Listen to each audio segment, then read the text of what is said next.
Time is 6 o'clock straight up, according to our clock. We'll call our city council meeting June 5th, 2018 to order. We do have a quorum present. Councilman Mac Burnett is here. You can say he's stuck in traffic, but he's unstuck in traffic. Good. So we are ready to go. So the first thing on our agenda, city manager, correct? To discuss the agenda. Mayor and Council, good evening. Tonight on your agenda, on the consent agenda, item 4A are to consider the minutes for the May 15th council regular meeting. Item 4B is a resolution to authorize the purchase of police patrol and crime prevention vehicles from Caldwell Country Chevrolet. This is through the local government purchasing co-op buy board, and this is in an amount of $360,610. That includes the purchase of the vehicles as well as the make-ready cost for those vehicles, which is through Simmons Martin. As we noted in the agenda memo, we are moving in the police side from the Chevrolet Tahoe, or from the Ford Interceptors to the Chevrolet Tahoes. I think all of you are familiar with some of the issues that Ford Interceptors have had with carbon monoxide. We have not had the problems with our vehicles, but we have had a lot of maintenance problems with the Ford Interceptors. A lot of that is due to the idling time on the police vehicles, because those patrol units are idling almost constantly to keep the MDT, the radios and everything up and running and cool, the air conditioning on. We're just seeing a lot of maintenance issues with those. So you borrowed the DeSoto vehicle, was it positive experience? Yes, it was. So when we borrowed the DeSoto Chevrolet Tahoe, as you said, and gave all of the police who had an opportunity to drive it, and they were very much in favor of shifting to the Chevrolet. I want to pull this from consent. Could you elaborate, please? Sure, I want to pull it from consent, period. But I mean, if we want to discuss it now, that's fine. I would like to know what where'd you buy these Fords? Pardon me? Where did you buy the Fords? These are Chevrolet Tahoes. The Fords, though, that you want to get rid of. That we're replacing? Yes. I don't know where those Fords were bought from. Is there someone here who can answer that?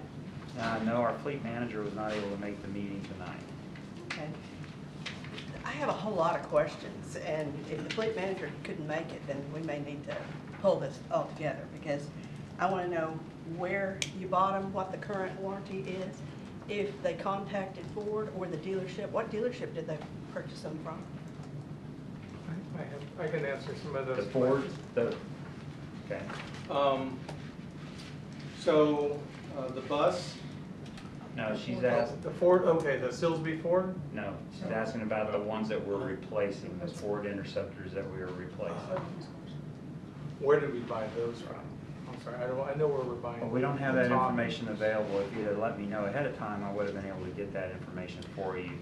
But the other thing is, on these, I would say that they're probably not covered under that type of warranty, because it's the hours run on the equipment. It's not so much the mileage, but it's the hours run on those vehicles, because they are sitting and idling all of the time. Okay. I don't know, Chief, do you have any? Did they call the dealership, or did they call Ford? We have used the warranty as much as we can on those vehicles. No. What would help if we knew what dealership you bought them from, and if they were contacted about the repair. I'll talk to some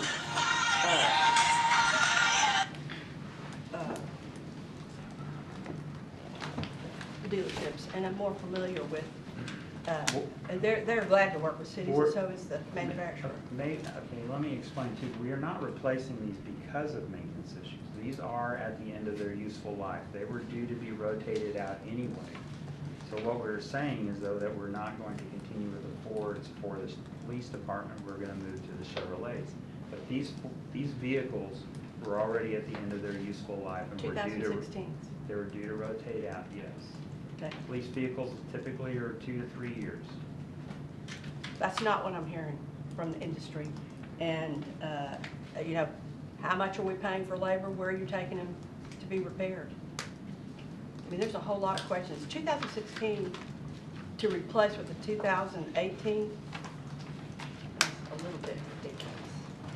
And if there's a major problem, we should have been going to the manufacturer, where they're bought, which brings up another problem in that we're, by using the buy board, you know, we're going so far away.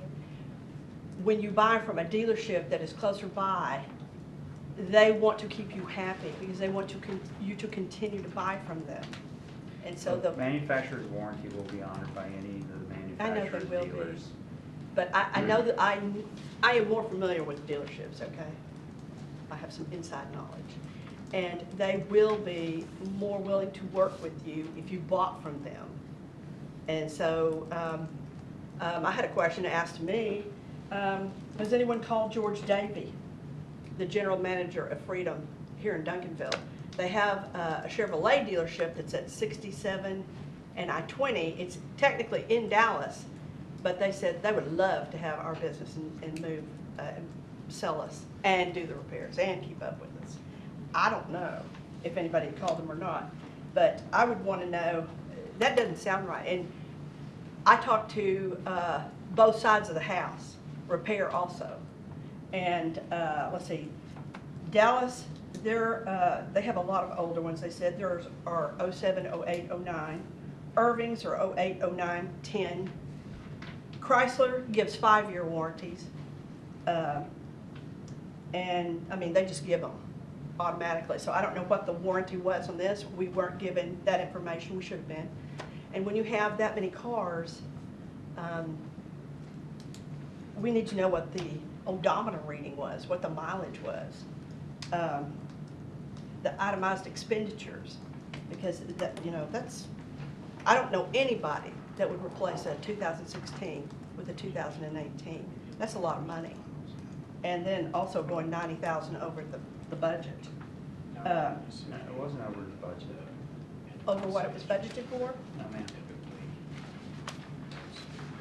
The vehicles were budgeted for $269,000, and we're getting them for $223,000. So the actual vehicle costs were $45,000 less than what we budgeted. Okay, and then after you have them up, Right, but we budget for that as well. okay, and it wasn't any overage? No, ma'am. Okay, well, that's what I read. And this is a surprise, maybe to some of you, it was to me. Do you know what the main reason Dallas police cars are replaced? High water. That's what causes the most damage, because these dealerships repair Dallas vehicles, the ones locally. So I think we really need to rethink this. Who is the person who's doing our buying now? I know Brunswick retired as the purchasing agent. Our fleet maintenance manager is the one who did the purchasing on all the vehicles. And he maintains all the records and keeps up with the maintenance history of all of the vehicles. And we don't know who's repairing them. I don't know offhand who it is. He would know, yes. And so are we going to have a person taking over the purchasing agent position? Yes, ma'am, they start next week. Okay. Well, we never were told that it was open. There was someone that filled Brunswick's place, and I didn't know they were gone. That's something I think you should share with the council when we don't have a purchasing agent, because that explains some of the reason. No, we haven't been doing any major purchases. All the major purchases that were, the major purchases that were brought to council, he had already taken care of, and they were already in the pipeline. So since he has been gone, we've not done any major purchases. Well, we had one last meeting for the... Those were taken care of while he was still here. Okay, and this one was too? This one was done by the fleet maintenance manager, because he handles the vehicle purchases. Well, So that, just for my education, the fleet maintenance manager has procurement authority. Well, he goes through the procurement process, but he's the one that does the review of all of the purchasing, the cooperative purchasing, pricing, what is available. We don't have to bid it because it is through these different co-ops, and so he looks at all of the different co-ops. A lot of the vendors are on multiple co-ops, But again, the pricing that they can give is a lot better pricing because of the volume that they're selling of vehicles throughout the state. The manufacturer's warranties are honored by any of the dealerships. When we have tried to use local vendors in the past, I mean, they don't stock police interceptor vehicles. That's not what they sell. So they would have to No, get they'd it have to from buy some- them, just like. But then they're gonna have a markup and so forth. And so there's always, when we have done that before, he said that we've not had good luck because either they didn't respond, or they couldn't beat the prices of the co-ops, or they couldn't provide the vehicles that met the specifications that we need. So we typically use the co-ops, and most cities do purchase vehicles through the co-ops. Okay, that's a teeny weeny little town with a little dealership. I believe probably one locally could compete with them. And the problem with, when you don't take your vehicles back to the place you bought them, yes, they honor the warranty from the manufacturer. However, just like any one of us would be, if you purchased it from me and it was my sale, you're my customer, I want to keep you, I want you to buy them from me next time. It changes the repair thing. So that town is way down there between Austin and, Yeah, it's almost 190 miles from us. yeah, it doesn't even make sense. 173 miles. Yeah. And, you know, the reason why, so you'll know, the reason why it was difficult on the other side was that if, you know, dealerships, and there's fleet managers, in fact, we always buy our cars from the fleet manager because we happened to get him one time and he was Johnny on the spot for us, and so we just call him. And he is the fleet manager and he takes care of us. But the reason why it was difficult sometimes is a lot of the vendors weren't aware and weren't getting on the, I don't know what you call the old system before this bid board thing, but they weren't getting on it. I can give you another example, the bag walls, the cement bag walls. I talked to one of the biggest vendors in Dallas, and he didn't get on them. And so he never made a bid for. Well, I can tell you that the cooperative purchasing is not a new thing. Houston-Galveston Area Council of Governments has been in the cooperative purchasing business for a long time. And I've been in municipal government for 25 years. And for 20 years ago, we were buying vehicles through HGAC because they had the best prices. So the city I was in then routinely bought vehicles through HGAC. So the idea of cooperative purchasing is nothing new. I didn't say it was. Okay, and the reason it is around and the reason it is successful is again because of the volume of sales. The vendors are more likely to give a better pricing on it. So What would be the problem then with picking up the phone and calling someone here we local? can't do that. We have to bid it out, and it has to be a sealed bid process. That takes time, it takes money, it takes staff time to put all of that together. And then if we don't get responsive bids, then we've lost time too. So, and as I said, Where were those bids? when We didn't see those. They have done that in the past. No, they haven't been because it's not been worth the time. And when they have So done it- nobody bid but this one place? No, he's looked at a lot of different co-ops, and as you will see, within Wait a these minute. items, there's 3 different co-ops that these are being purchased from. So he looks at the different available bids that are out there and doesn't go with just one particular entity. He's looking at what is the best price, what is the best dealership, the best vendor. You said he looked at. Did he receive bids? I don't know if it was quotes or bids or what. It's not a true legal term of a request for bids as a sealed bid process because it doesn't have to be. They have already bid it. Then why are you telling me that it is It illegal is for a you? bid, it is already bid through the co-op. They submit their bids to that cooperative purchasing entity. And those, Bob, you want to help out on the legal part of that? There's 2 ways to meet the requirements of the state bid law. One is to participate with a cooperative, which you have an agreement with. They go out and do the pricing. And then they have a selected price that they get because state law authorizes them to do that. They get quotes that replicates the bid process. So there's a state statute that authorizes the cooperative or bid board. The other is through an interlocal agreement that we would have with another public entity that actually takes closed sealed bids. We've used those before in various cities that I understand that. represent. But what is Both this? meet the requirement. This is a cooperative, so this is a bid board where they negotiate the lowest. But we didn't have an agreement with them. Yes, we do, With whom? with buy board. So buy board, but that's just the entity that you pull bids from. And there's, That's there's- not, there's a bunch Well, of they're different the co-op that has cooperatives. already negotiated the best pricing for the members of that co-op. And And if is you it were in- buying 100 vehicles, if you were Houston versus you were buying 50 vehicles, if you were Duncanville, Houston's gonna get a better price than you because the volume. This town is teeny weeny right in the middle of nowhere. It's not the size of the city that the dealership is, it's what price do they negotiate through buy board. So what they I got give that, buy I'm just board. saying that there's no way they're moving any huge amount of vehicles through this. Oh, yeah, they are. Well, then, Because anybody that buys off buy board's buying through this dealership. Just this, is this the only car dealership on the board, or there are On buy others? board for Chevrolet, yes, Nobody but them? nobody but them.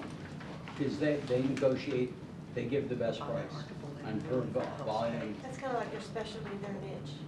And the 300, how many cars are we talking about, how many vehicles are we talking about? That they sell, No, just $360,610, that is 7 vehicles. That's 7 only. 2016, 2018. no, we're buying 2018, we're replacing 2016. I want to know more about the ones we're replacing because, you know, I can get more information, but Yeah. I'm telling you, as I said, these were due to rotate out. I can't imagine. So the 18s we're going to rotate out in 20? Hopefully they'll last longer than the Fords have. The useful life is what varies, from what I'm my understanding. The useful life in this particular type of vehicle can either go by hours or it can go by miles. And because the engine never shuts off, you know, I own a tractor trailer. Everything that I do with We that have a- tractor trailer is by hours, in terms of what maintenance we do. So I'm thinking Solar boats and possibly jet skis. it's the same thing that runs on this, you know, that it's the hours meter that says when certain things have to be done, when things are gonna die in terms of preventive maintenance. Councilmember Jeanette, Jameson, would you, in an examination of the competitive process, I think there's 2 ways that we could ask staff to look at this. One is to examine the different dealerships out there that are on the buy board and find out. Oh, excuse me, Mayor, he said it was just one. Well, the different buy boards, Yeah, there's different buy boards, and so it's possible that You we compare may buy end board up with something companies. other than a Chevy. Maybe we may end up with something like a Chrysler or whatever, depending on the lowest price. So there are different dealerships that have competed to be on that buy board. Now, I'm gonna go back to my experience with federal procurement. Federal procurement, in other words, if you are a vendor and you want to get on the GSA contract, General Service Administration contract, you go through the competitive process. They do a sealed bid process saying, these are line items 25 through 55, you know. That's how we put in the used to bid. do it. And it's sealed, and then you do that seal, you unseal it, you pick the best vendor, and then that vendor then gets on the GSA contract. And I'm thinking it's the same, if not very, very similar Very similar. process to get on a buy board, that whoever in Houston or wherever this contractor came from, that procurement agent did a competitive process through sealed bid, and it was Caldwell who ended up with the best buy for these particular vehicles, and that's how they ended up on the buy board. Now, But what we're we don't- hearing but is we- nobody responded but them. No, I said in the No. past, when we have tried to solicit through local bids, we have not gotten, we have not gotten very much response, or the bid prices were not competitive with the co-op pricing, or they could not even offer vehicles that met the specifications. No, we did not do local bids this time. I didn't say that. I said in Okay, the well, is there a past when we problem have. with doing that? Let me finish my thought process, because I'm gonna lose it if I don't get it out. I understand that. Okay, so there's 2 ways that we may ask our fleet manager to come back to us with information. And it could be both. To give us the information on what different buy boards and what different vehicles he examined to come up with this procurement. And what would be the factors involved if we were to do our own solicitation, which would involve going out with a sealed bid, what would the time factor, how long does it take to put the RFP together, to send it out, what's the response, is it a 60-day time frame, or do we have the Closer to 90, a generally. 90-day time frame to allow sealed bids to come in on this type of procurement? Well, by the time, from start to finish, because the police would have to write the specs. I'm talking about response time, from the time we mail it to the time it's in the RFP, Probably we give the 60 vendor days. usually 60 days to respond. So if we go that route, and I'm not saying that we should, I'm just saying we can ask our fleet manager to give us a timeline to say, if we do this, this is when we may complete the process. So. And at the same would time, you- I'd like them to tell us where they bought the Fords, what was the warranty on it, Okay. and who they talked to. That's a big problem if Okay. they're idling and not turning off and overheating. Okay. And that sounds like a manufacturer's problem. What I don't want to ask our agent to do, our fleet manager to do, is actually initiate an RFP for our own internal sealed bid, just to give us our education on what the process would be if we were to do that, so that we as a council can be informed and educated what there's efficiencies in being expedient, and what can we do to be more efficient in the use of our money, and the time-wise involved in doing that. So if you could lay out the timeline to do our own internal multiple source solicitation with the RFP, and give us information on how many different buy boards the individual examined to come up with, let's go with these vehicles. And we can defer this. Now, I have a question, Chief. We are replacing law enforcement vehicles. That's correct. If we delay this process, are we affecting our ability as a city to respond to situations? You know, are these vehicles, the present vehicles still capable of doing their job? Well, that's. Or is there a replacement imperative that we cannot do our job in case there's something that happens? I think we need to take that into consideration. Well, Madam Council, if I may, let me add something before I answer your question. Each year, as part of our budgeting process, city manager, myself, and the other department heads, along with the fleet manager, we sit down and we look at the vehicles, vehicle by vehicle. We look at mileage. We look at whether there's been any fleet accidents involved in that vehicle. We look at any mechanical problems. There's a whole host of factors that we look at in determining whether that vehicle is going to be replaced.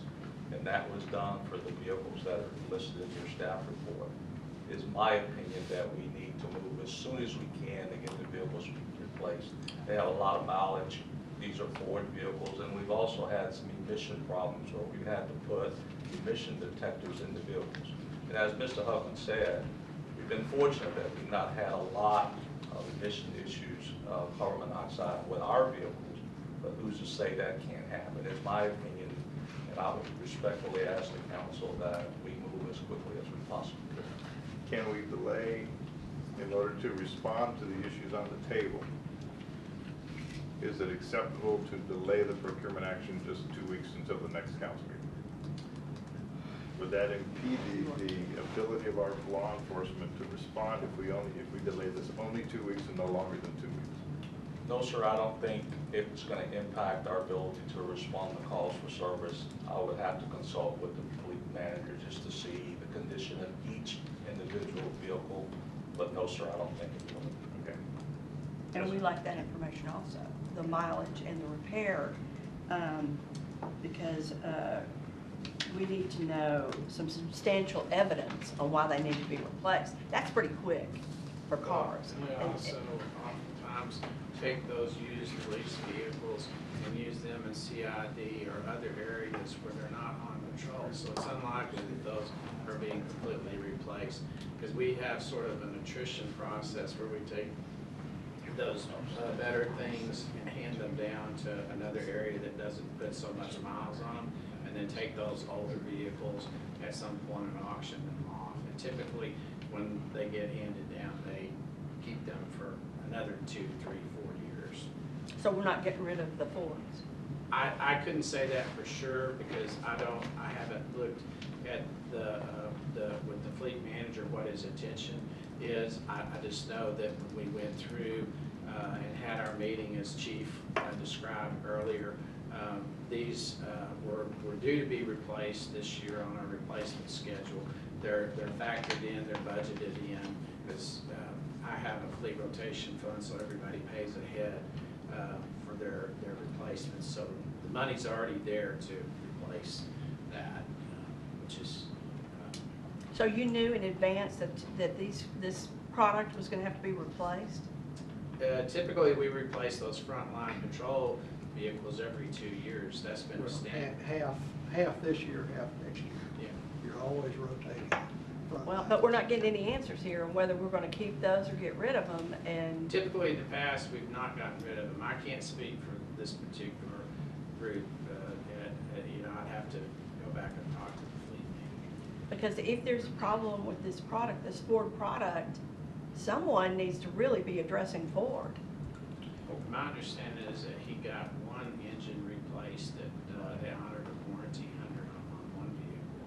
And the other vehicles, I don't know the history.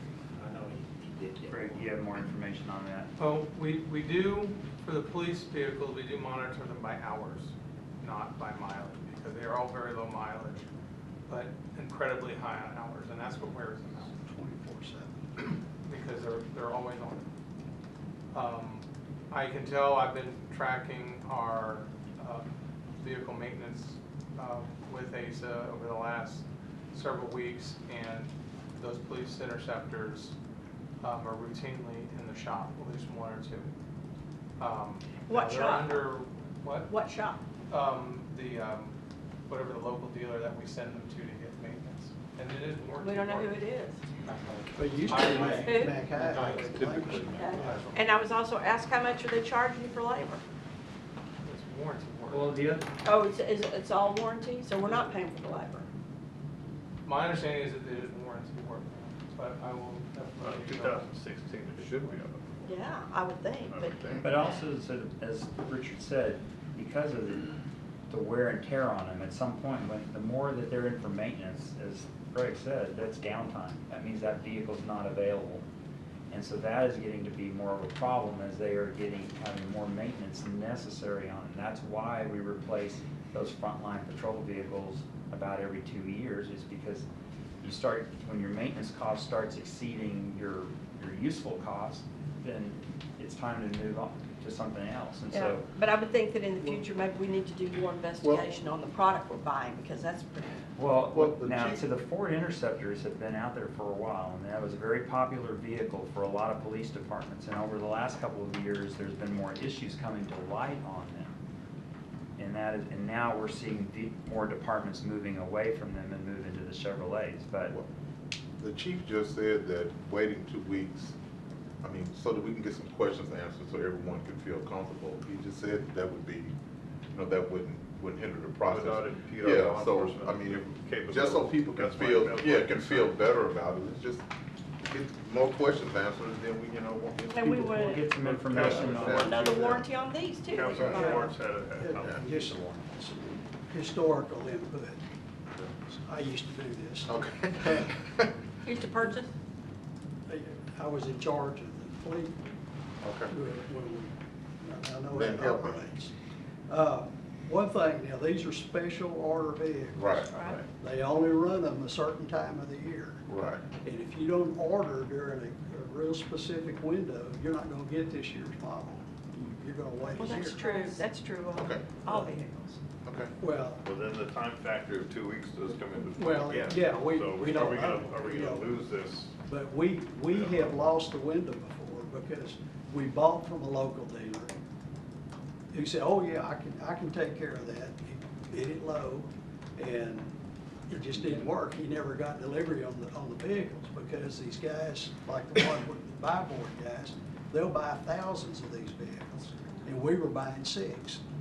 And so Ford sends everything to the big boy and We've then, never bought from them before. well, whoever the big boy is. Yeah, but I'm just saying, because what you're saying is so general, it's like saying, You know, I used somebody to cater and it was a bomb, yet you used them and it worked.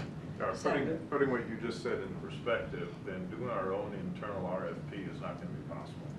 Because we're looking at a 90-day It's gotta- procurement no, cycle, plus right. we're looking possibly a 6-month delivery time. No, I just So- was That thinking was about what you what, did you know, years Chief ago. Brown said, I mean, May change. getting these questions answered, I think would It's kind of it's a tight window. give some comfort to some of the questions that's being answered. So we don't have to do the art, just answer some of the questions more definitively. So Yeah. the key is that if our agent, I can't remember his title. Fleet manager. manager. If the fleet manager could just give us a listing of the buy boards that he reviewed in order to come up with this particular procurement from this particular. And I guess one of the questions I want to kind of find, this, you were saying that, we've missed some time windows before. So has Caldwell County, have they always been on the board? Are they new to this buy board? Typically, they bid those types of contracts out about So- every 3 or 4 years. So it changes? And it changes. Okay. It depends on, and they're gonna come in with their sharpened Right. pencil on whatever's gonna get them on the line for the buy board as well. It's been about 2 years, but I actually took a Ford F-150 a couple of years ago and compared the price that we could get on buy board to the best negotiated price we could get at a local dealership. And it was about $8,500 less to get it on buy board than the best And just going. negotiated price that you could get. And that, you know, it's comparing apples to apples. It was a basic Ford F-150 with no frills on it. But you were saying you were buying for the city and you were only buying one? No, I was negotiating that price just for myself. I didn't tell them I was with the city. Now, Bob, help me, my experience again with procurement contracts in government, be it municipal or be it federal, there are still volume tiers. Like Yes. 0 to 50 is gonna be this price, 51 to 100 is gonna be this And price. that's why I So- said, if you're Houston and you're buying 400 vehicles versus Duncanville that's buying 10 vehicles, there may be a different Right. tier in pricing. Because there's still tiers involved in One of the that things pricing that structure. I feel obligated to tell you, I have an automotive background, because that's what my family did my entire life. Better just that personal injury. And the model year ends at the end of July. Yep. Which means the orders have been placed for these vehicles.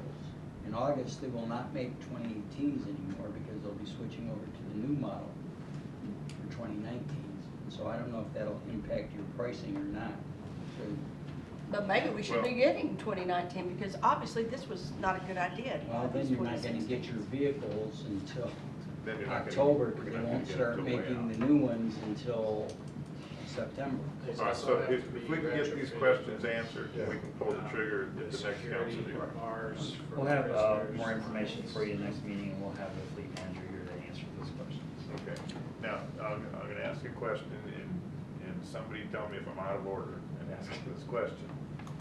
On the items for individual consideration, we've got another fleet procurement. I'm thinking maybe these same questions we're asking now are gonna be asked, or would apply to that procurement as well. Should we just tackle both of them and defer the, where is it? The fleet vehicle purchase from Sylvie Ford, and just have our fleet manager answer both of these. So we got 3 items on the agenda tonight that deal with vehicle purchases. I know we got the bus, I know we got the bus. So if you're wanting to pull all of them, then, is that what you're asking? Yes, I like to- that is what I meant. See if some of my conversation with Asa this afternoon, I understand there's some concern about the police cars. Regarding the bus, that is through the Houston Galveston Council of Government co-op, but the vendor, this particular vendor is in the Metroplex, they're up in Irving. Asa and I believe the driver that's gonna be driving that vehicle both actually went up to Irving, met with the folks, picked out their choices. They would be the ones doing the warranty work for the bus.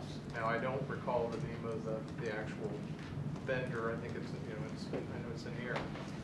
Regarding Silsby, Asa told me, he said that was the best pricing on the state contract for the Silsbee Ford purchase that we're making with the balance of the Ford vehicles. So I don't know if that influences a decision on this. I'm agreeable to deferring the police purchase, but we have to pull the trigger next council meeting. And give our fleet manager and staff time to answer all these questions, and we're well informed by the time we meet next time. I just want to go on record and say I disagree in deferring it. Not disagreeing and talking about it and understanding the process, but disagreeing because I don't see how anything that we'll learn in 2 weeks will cause the decision to be any different because of the state requirements of the bid process. And there's no way we can do an individual bid process in time, and we have the bid now, and it's what it was done through the state process. So I understand. So that's why I think the issue on the table that we're attempting to get to is just making sure that staff has done due diligence. And if we're comfortable that staff has done due diligence, and maybe knowing this one on this procurement is going to satisfy us in the long term. Well, the one that was further down didn't raise as much of a red flag to me because they were older vehicles. I really have a problem with replacing 2-year-old vehicles and saying, oh, they're bad. They run bad. 24/7. I understand, Dennis, but if there's a problem with them, I know that I may have told some of you this before, but when I was 20 years old, I had a Mercury Bobcat, which was a Ford Pinto. And I had one problem after the other. I was so furious, I fired off a letter to Ford and said, I am 20 years old, I'm gonna live a long time, and I'm gonna tell everybody I ever meet not to buy Ford. And the Ford manufacturer contacted me and sent a rep to me and was willing to replace my engine and do all this stuff. Now, I'm a 20-year-old female, and we know they didn't listen to females in cars then. And so my point is, if they were that bad, why didn't we yank the manufacturer in here, who we bought it from? Because to me, you're walking right back into the same problem if you have an issue with this and the person you bought them from is way down there. Now, I understand that dealerships will honor warranties. I know that. However, I can also tell you that when they didn't sell it, that they honor it, but you're kind of a pain versus if they're Councilman selling. Jennison, it really doesn't have to do with whether it's the Ford Interceptor or Ford Crown Victoria or the Chevrolet Caprice or the Chevrolet Tahoe. Police vehicles get a lot of wear and tear on them. I know. It is typical to replace them frontline units 2 to 3 years. It doesn't matter. It is not so much a defect in the manufacturer of the vehicle. It is the wear and tear that is put on those vehicles that they do not last longer, or then they start having more maintenance problems, and then that's downtime that the vehicle is not available. The Fords have had a problem, and a lot of cities have taken that up with Ford, including the city of Austin, who has had a lot of major carbon monoxide issues with their vehicles.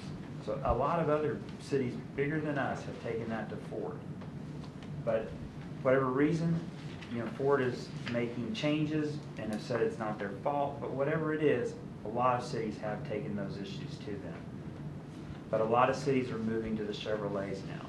So there are only a handful of vehicles that are made as police interceptor vehicles. And the Chevrolets, the Ford Interceptor. And apparently Chryslers do too. I don't know about Chrysler. I've seen some Dallas. I was told Dodge by- Chargers, I guess the Chargers, and Yes. those are out there. Some And departments they give use automatic those. 5-year warranty. But it's not just the warranty, it's also the usefulness of the vehicle, the utility of it, what it's used for in pursuit, the size of the vehicle, being able to carry, transport prisoners. Chief, you want to add? Well, Apparently to it's that? okay with Dallas, though. I think you said it well. At the end of the day, our police vehicles are ran 24 hours a day, 7 days a week. They get a tremendous amount of use. And replacing the vehicles every 2 to 3 years, to me, says to our officers that this council and this city really want to provide them with the resources they need to do their jobs. And they get a tremendous amount of use. We also have a responsibility to the taxpayers, and it's, we're elected by the taxpayers. Well, I need a sense. Good stewards. I think we need a sense of the council to, you know, do we delay this not longer than, I mean, what I'm saying is that our fleet manager come back to us with information on the next council meeting. We do not delay this procurement any further to the next council meeting, but the questions that are being posed need to be answered in full. We cannot defer this procurement longer than 2 weeks. We cannot do that. Is there a sense of the council to agree to that? Councilman Thomas, I know you disagree with that. Would remind the council in the town hall that police spending was at the top by a significant percent. The citizens chose to spend more money on the police than anything else. They wanted a We're ready higher, to spend the not a money. cost. There's no question that I'm we're just ready saying, to spend the money and take care of our what I'm saying is that's the troops. sense of the citizens. They value their police protection. They do value police, they want them higher, because we don't have They enough want there. police. They didn't say anything about 2016 cars being replaced by 2018. It wasn't just necessarily about the hiring. Yes, was it about police was. protection. I heard them, I was there. We're off Police target here. protection. We're off target. I'm gonna pull us back into target here.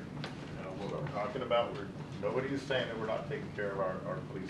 Yeah. We're not thinking this. We're just making sure that our procurement action to buy the very best vehicle that we can, at the very best price for our citizens and use of that money, that due diligence on the part of our procurement person has been accomplished to our satisfaction. That's all we're asking for right now, and it's no longer than a 2-week delay. We will pull the trigger on this next council meeting. Okay, we should get the same report and go ahead and pass this so the order can start. I mean, it's not gonna change. What would be the point of that? Why even talk about it again if you just pass it? Well, you get answers to your questions. But Wait, I don't understand what you just said. we're gonna come back in 2 weeks and approve this. No, Who said that? maybe in 2 weeks, That's not a guarantee. 90% chance, yes. 90% chance, yes. But as I said, in having an individual give us this examination, showing how due diligence is applied every time this type of action is done, we're not gonna have this discussion anymore. We're gonna have full confidence in our fleet manager that every time something is done like this, it's done and we're satisfied it's being done this way. Because the No other more item, questions. the other item is not police vehicles. So how do we know he did it, he due diligence on that one? The item D from Seal Street. We just said that he checked all the prices. No, that was for the lowest price. No, that was for the bus. No, he said that for the Ford, Silsby Ford as well. Well, the other. I would like to hear from him. I would too. And in the future, I think it would help if we knew, if we were given more information, like how much we need some verification on how much the expenditures are on those vehicles that we're spending on repair. And I've been told that they make notes when they repair them and say what they think the issue is and what's going on. And So you're wanting to see all of the maintenance records on every vehicle that we are changing out? Is that what you're asking for? I'm not asking to see the exact, you can say like 1, 2, 3, 4, 5, 6, and the mileage that was on them, or the hours or whatever, and how much it's costing repairs. Give us something to substantiate the reason to dump them and buy new ones, or save them for someone else who, I guess, doesn't use them as much, whatever, because we don't even know that, what we're doing with them. We weren't given really a lot of information. Who you bought them from originally, the warranty, what was the warranty on them, is this all warranty work, how much the repairs are costing. We're just told, that they were no good and you want them. I guess the reason No, why man, that's not what we said. We said that the downtime on those vehicles is increasing. We've got a couple of vehicles in the shop at all times. it seems What like. shop? We said Sandpack Ford is where they're going to. That's not what he said. He said, Did you not? They're purchasing Sandpack on a Mac High. Oh, Mac High, okay. do you purchase them from one and are repairing them at another? That's my question. Did you purchase them from one and you're repairing them at another? Yes, I guess so. But That's odd. If I'm not Because they're both mistaken, out. we also bid out for maintenance. We do like a list of the major types of maintenance that we might have to have on a vehicle. We do bid that out to local, So you- shops, You bid out the warranty work? the maintenance. not the warranty. And I guess the reason why I'm comfortable with this is because I've actually sat in on the meeting, the budget meeting with city manager and the fleet manager and the public works director when they were talking about it, and they're going through the items, and they're going through the mileage, and they're going through the hours, and they're going through the maintenance, and I've actually seen that process. And so that's why I'm comfortable with the process. Well, But I and Leslie, I understand- would want to be comfortable Yeah, with I- it, because I- I that's why- haven't. That's why I said Councilmember, I understand that, I and don't I'm have- willing to. I don't go have a through problem that. with bringing I'm just the letting you know that- information to you. But I guess my question then is the council going to debate the fleet maintenance manager on his professional opinion on whether these need to be replaced? No. No, we're not, I don't believe that any of these questions We need to are justify to targeted. the taxpayer why we're spending this money. We're not, I don't I believe. think we've explained our process We're and not what we questioning, do. we're not questioning the competency of one of our staff. I do not believe Well, that's. we have the question. explained the process. We are looking for an education to understand the process, and once we understand the process on this one, it's gonna be done from this point forward. We're not gonna have to go through these types of questions on major procurement. And we'd like to meet the new person too that is taking the place of the purchasing agent, because we were never told that we lost them.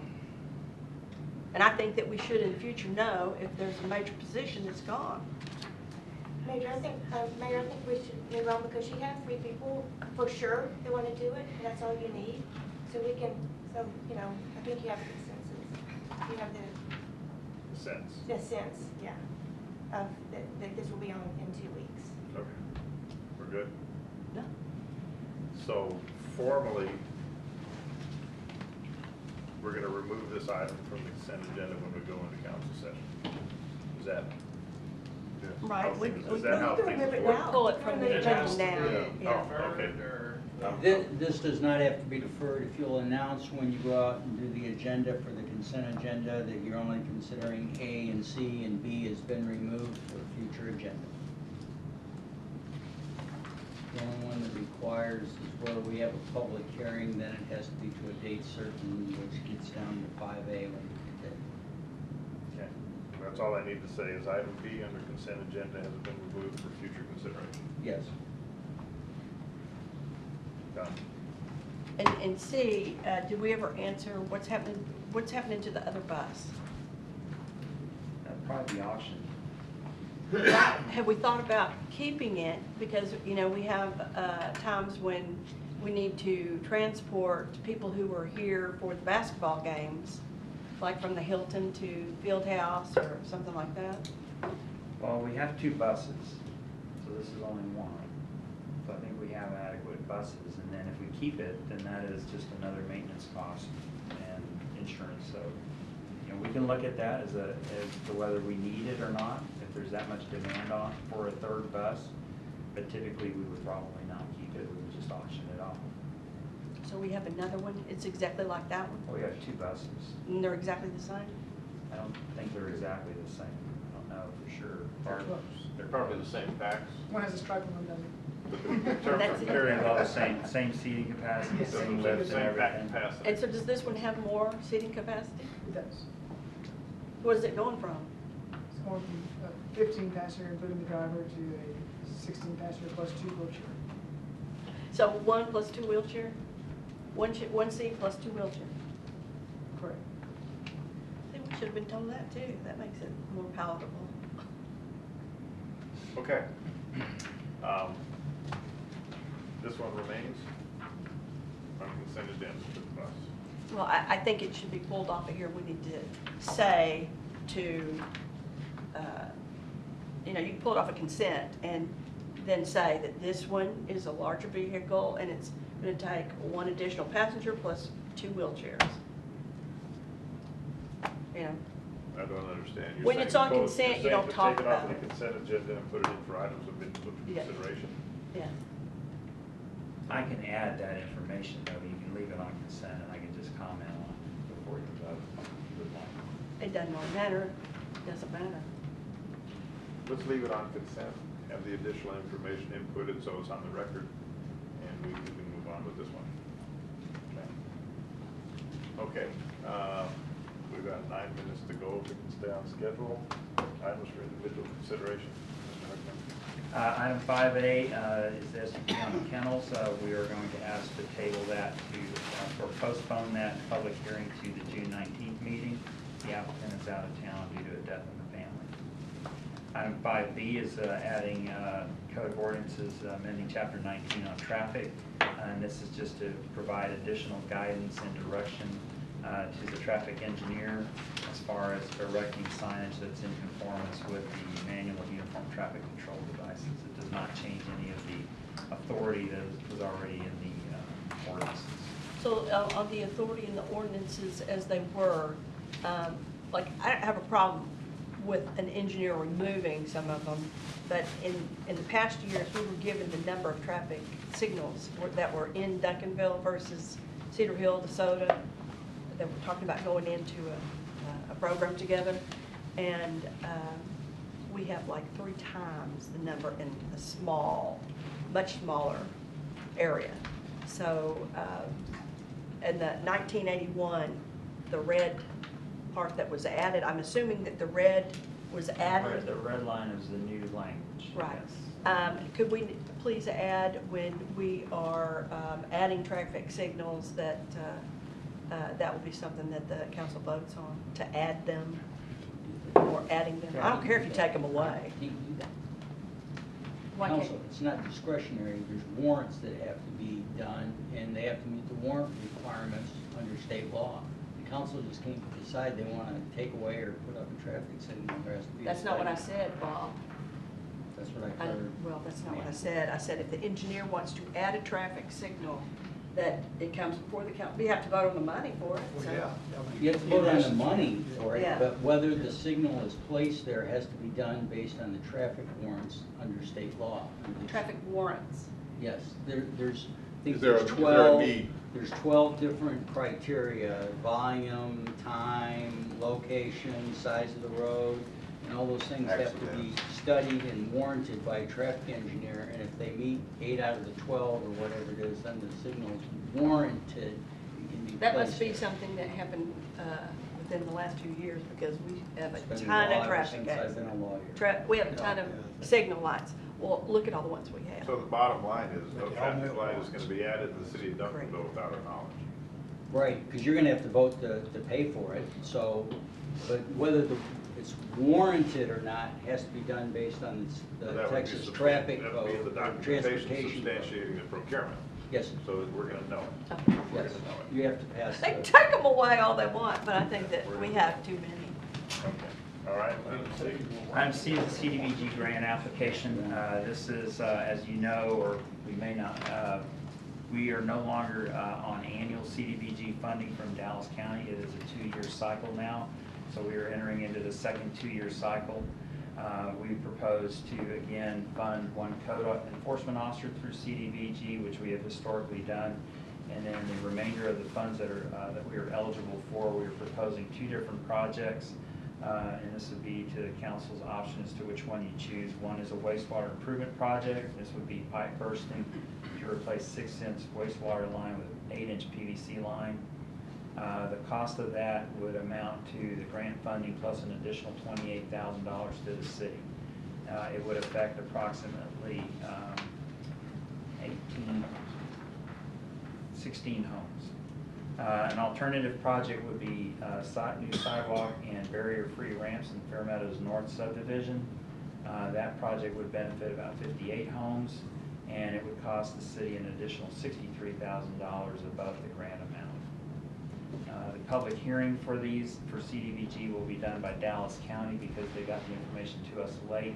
And so the requirement for public hearings will be met through their public hearings at the Dallas County Commissioners Court. So what we were asking is for the council to authorize the grant application for the code enforcement officer and then one of the two projects that were proposed. So that's one officer for 2 years. Correct. Is there a reason why just one person is funded through this grant? Because we only have 4 total, and so the way the city is split up, the CDBG areas is probably approximately 1/3 of the city. So we have 3 code enforcement officers who handle areas of the city, and then 1 code enforcement officer who handles the bigger, more complex code issues, and also fills in the other areas and kind of covers all of the city. And the lower income areas, the other code officers can go into, but the one that is hired for that area can't go Right. into the other areas. Why is that? Because if we're paying for the code enforcement officer, they can be in anywhere. They can do work anywhere. But since we're using grant funding for that one code enforcement officer, that code enforcement officer really can't be doing work in the areas that are not designated CDBG areas, because then we would be violating the terms of the grant. It's conditions of the grant. So they've got, if you saw those maps, it's a huge Yeah, area. I saw it, it's huge. Yeah. For one person. So you're wondering why we can't have 2? That's huge. Because they didn't give us more money. They give us some more money, we could. So on the 2 projects, one, is the pipe bursting, is that included in any other thing that we have? I know the sidewalks aren't, but is the pipe bursting? The pipe bursting is in our utility capital improvements plan. Did we use pipe bursting last time on the CBD grant? No, I think it was a Drainage? sidewalk project. I think it was too, they're just really We've deteriorating. got sewer projects, whether it was pipe bursting. Yeah, because I'm over there by, I thought it was by Lakeside Park, there was some CBD grant now. We probably have. What, did we miss the announcement? I mean, typically, we have a public hearing to get input No, from they our were late on citizens. getting the information to us. We didn't, they just sent us the information. Because we're making a decision before the public Right. hearing. Right, but that's what they said, and they will take the public comments and then they will forward them to HUD.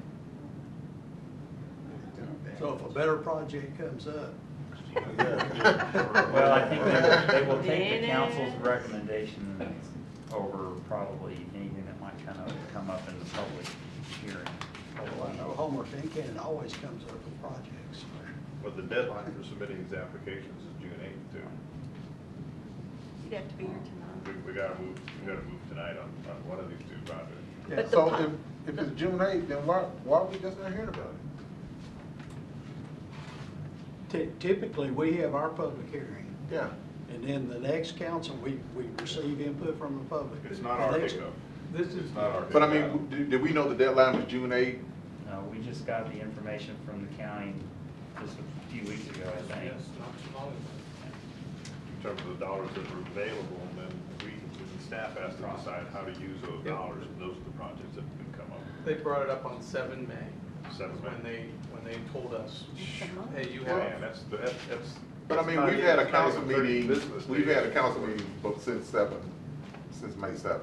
That's what I'm saying, so it's We just. didn't have, did they have the funding at that time too, That or was was it on after that? on November 7th is when they, November? I mean, not, May 7th, I'm sorry.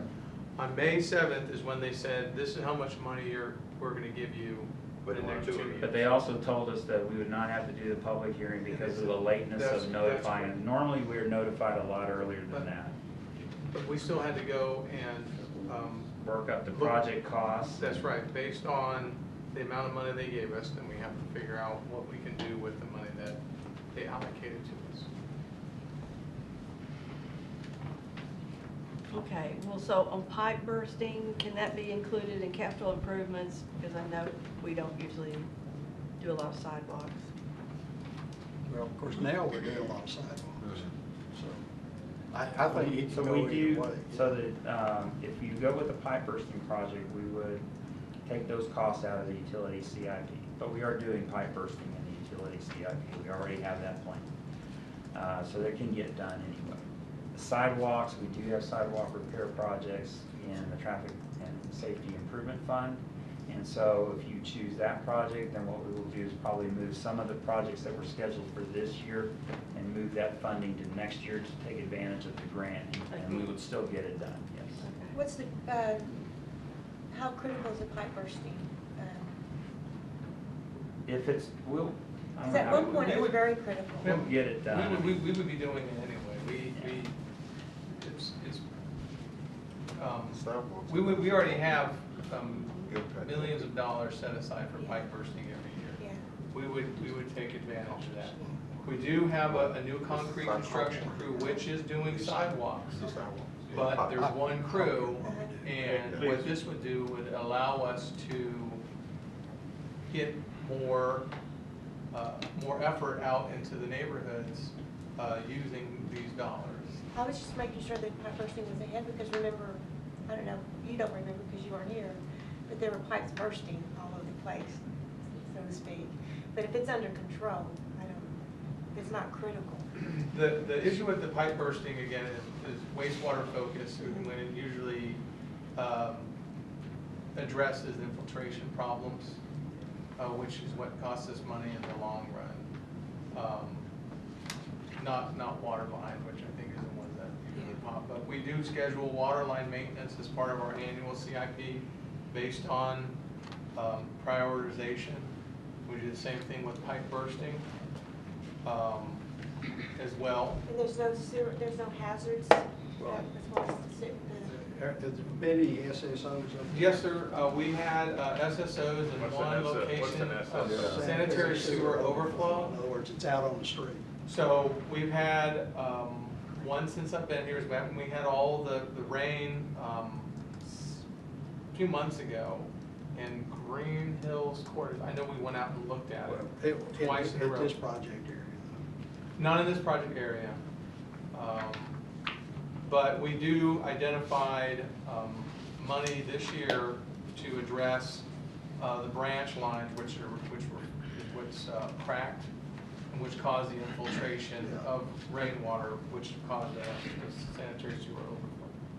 So we already. That's not this project. That is not this project, no, sir. But to address your question, the area, the basin that generated the SSO is one of the focuses for this year's pipe bursting efforts.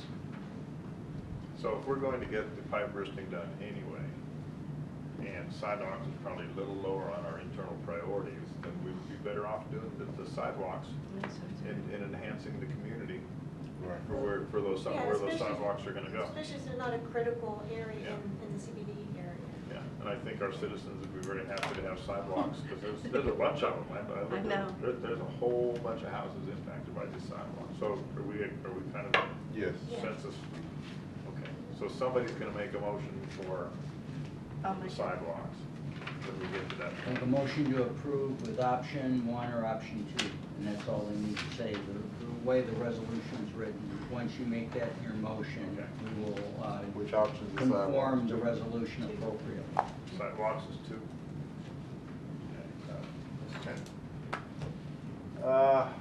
D? D is a fleet purchase from Silsby Ford. I don't know if there's anything that So- you want to do on that. Well, I got still about how many? You got classic trucks, is that 1, 2 trucks, 3 trucks? 1 sedan, I guess? There's 7 units total. 2 of them are light-duty Ford F-150s. 1 is a cargo van, 1 car, 1 SUV, and then 2 cab and chassis trucks. Those are 1-ton trucks for water, for the wastewater. Some of these are diesels, not just internal combustion. There are a lot. So we got a cab and chassis trucks, that's 2? No, that's just, well, there's 2 of those, 2 Right. cab and chassis trucks. Okay, 1 sedan, 1 cargo van, and 2 light duty trucks. Correct. Okay. Did you get the Taurus? Yeah, the sedan. Oh, I'm sorry, the sedan. And I can't get my thing to open, but my iPad, but the years on them are a lot older too. Yeah, that's These what, are old puppies. That's all right, These yeah. are fives, Right, five, seven, yeah. sixes, Yeah. and These- they're nine. These vehicles Eights and nines. typically don't run that often, you know, they drive them to a job and stop them. So they typically last 10 years, 7 to 10 years. And so this one is about 5,600 over budget, but we've got that money available. Correct. Well, 5,600? Well, the budgeted is 245,800, 245,900, the actual pricing is 251,500 roughly.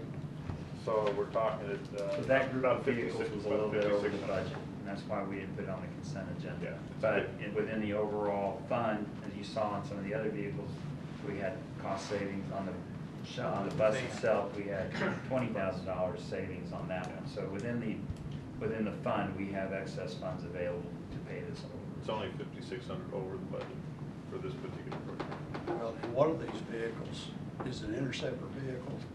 But it's for the For the marshals, marshals. and For the so, marshal.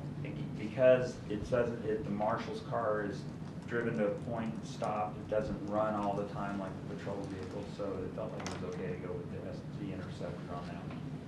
So I'm assuming it's cheaper than buying a Chevrolet. Chevrolet. Adding it to the Chevrolet bill. I did talk to Asa about that today, about why we just didn't get a Tahoe for them. And again, the marshals have a different mission. Yeah. And so they do not idle like the police vehicles. He said the bottom line is that the Tahoes have a higher cost to operate relative to what we would be using the Ford Explorer in this particular use as a marshal vehicle versus a police interceptor. Well, their carbon monoxide problem has been on the national news. I mean, that's not unique to Duncanville or anything. But, you know, nationwide, Ford's got a problem with it. But I'm okay. I understand the different use there. I think most of the carbon monoxide problems, it seems like have been traced to probably the penetrations in due to the wiring harnesses and so forth. And then again, the patrol vehicles sitting and idling, Yes. sitting still and idling, I think that is what has built up that carbon monoxide as well in there. But the marshals, they don't use it that way, that vehicle. It doesn't sit and idle. Okay. We did not get to the drainage utility fee update. So we defer that one. Is that an imperative, or it's okay to defer that until next meeting, next brief work session? We can wait until, subject to you, Mayor, but I think in 2 weeks isn't gonna affect us. Okay. Okay, so That'd be part of the budget process. It's implemented to the drainage. It would be considered in the budget, but I think what we were looking at was after the first of the year of implementing the new fees at the timeline. Based on, assuming the final feedback from the council, we were given all the notice we'd have to actually get the ordinance advertised in a 6-month ramp up. We're looking at February right now based on a June, having this meeting with you all in June. Okay. Quickly, I do want to cover the update on the Juneteenth celebration. I made contact with K104 and still attempting to speak with Lady J, and gone through the producer of the show and the individual with K104 who does all of the scheduling for all of the radio celebrities.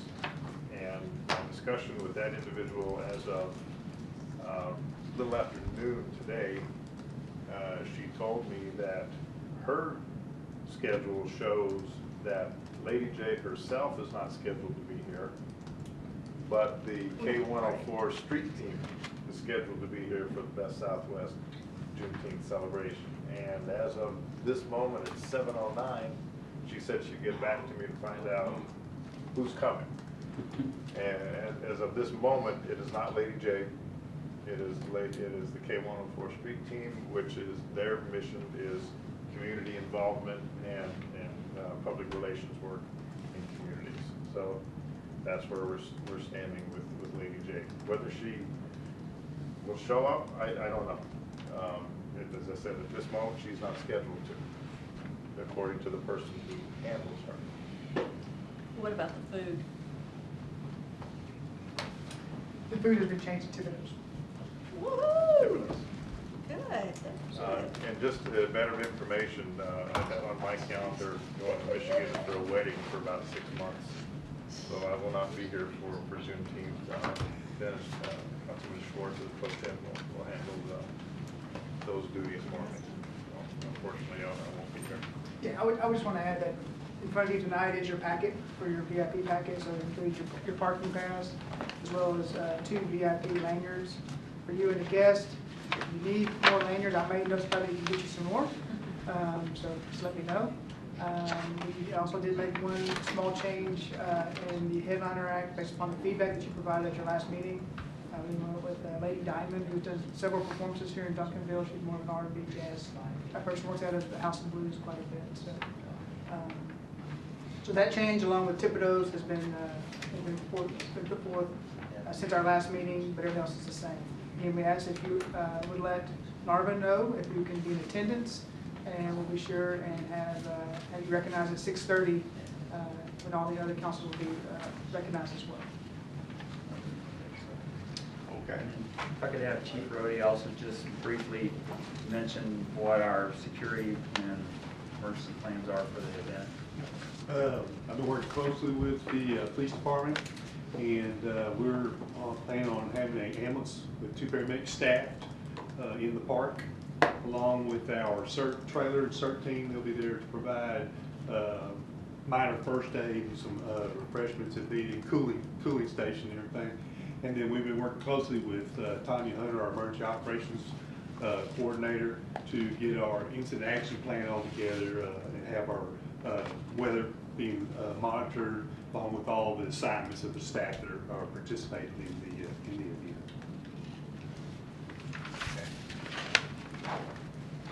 So I need to adjourn this thing formally? Okay, we will adjourn the work session at 7:13.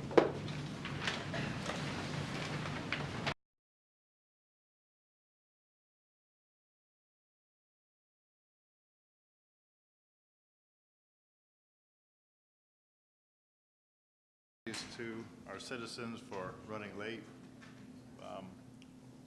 but here we are, and we are ready to roll. I call the meeting to order at 7:20 p.m. for June 5th, 2018. Oh, okay, better. Thank you. Okay, our invocation tonight is by Pastor Wayne Putman from Trinity Church of the Nazarene. Pastor.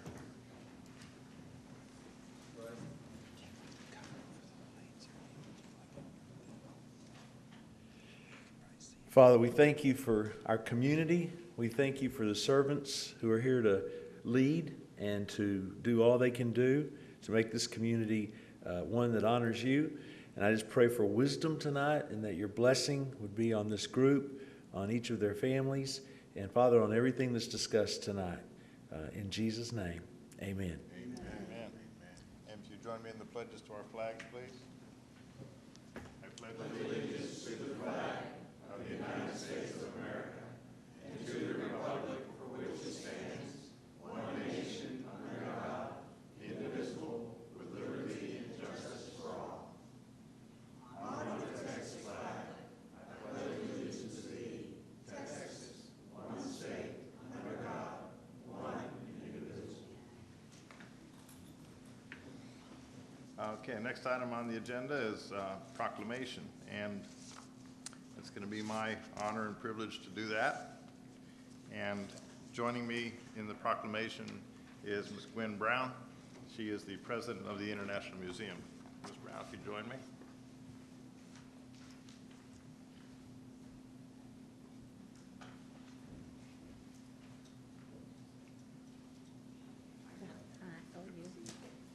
Come on over here with me.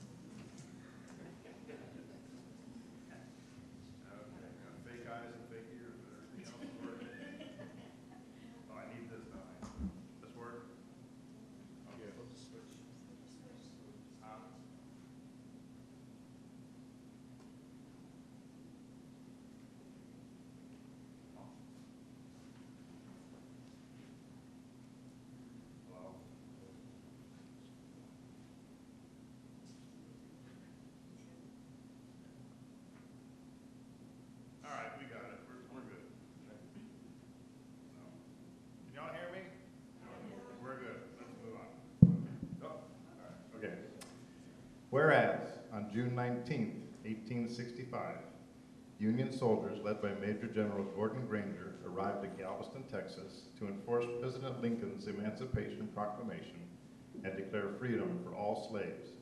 And whereas each year thereafter, former Texas slaves and their descendants joined in the celebration of freedom on June 19th, and the day became known as Juneteenth.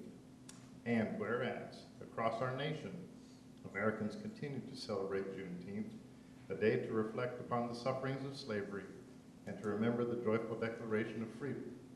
And whereas it is a time of rejoicing with family and friends and a time for planning the future. And whereas the 2018 Best Southwest Juneteenth celebration will be held Saturday, June 16th, 2018 in Armstrong Park, 100 James Collins Boulevard, Duncanville, Texas. Now therefore, I, Barry L. Gordon, Mayor of the City of Duncanville, Texas, do hereby proclaim June 19, 2018 as Juneteenth Recognition Day in Duncanville, and urge all citizens to acknowledge the importance of this day in the history of the African American culture. This celebration acknowledges the history of an important part of American society and aids in unifying our city and our nation as a whole. In witness thereof, I have hereunto set my hand and caused the seal of the city, Duncanville, Texas, to be affixed this 5th day of June, 2018. Ms. Brown, congratulations. Thank you for being here. Thank you. It's an honor to receive this on behalf of the Board of Trustees as well as the Director, to receive this and stand in awe, because it reminds us that we still have a lot to be done. Thank you.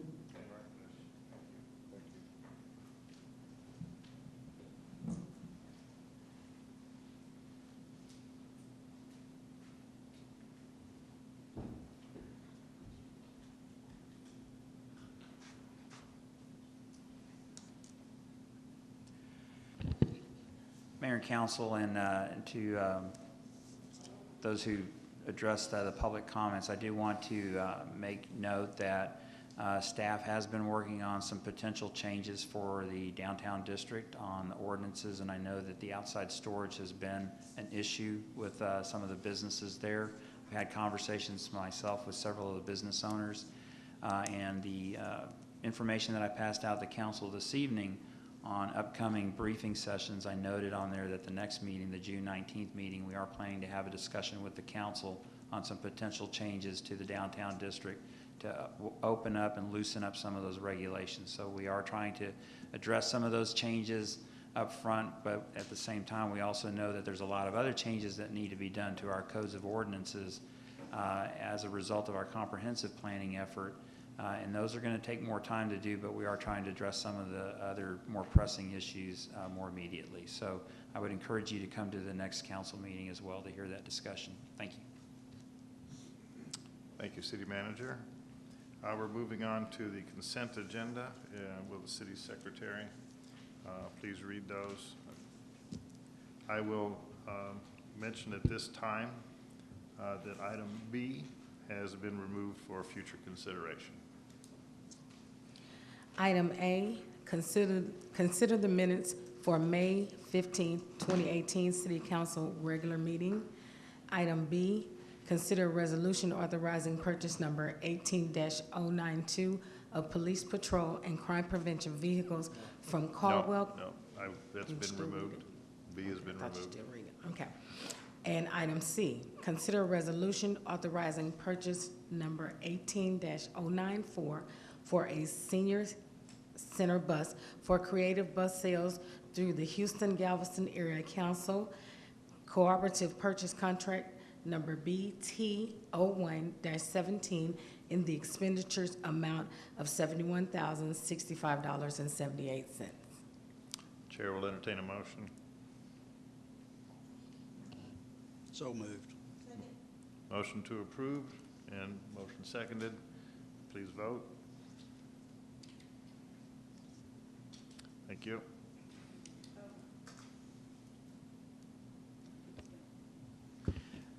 Mayor and Council had asked me to mention a little bit more information on the item C, 4C, the senior center bus That was purchased from Creative Bus Sales through the Houston Galveston Area Council of Governments. The budget amount was $91,694. We are purchasing that for a little over $71,000, so it was about $20,000 under budget.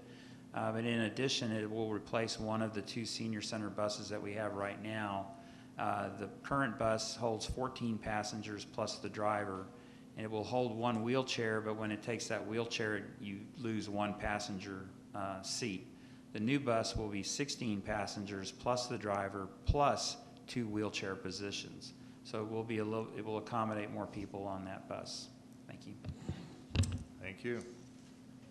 Okay, moving on to item number 5, items for individual consideration. The first item number 5A. Sorry.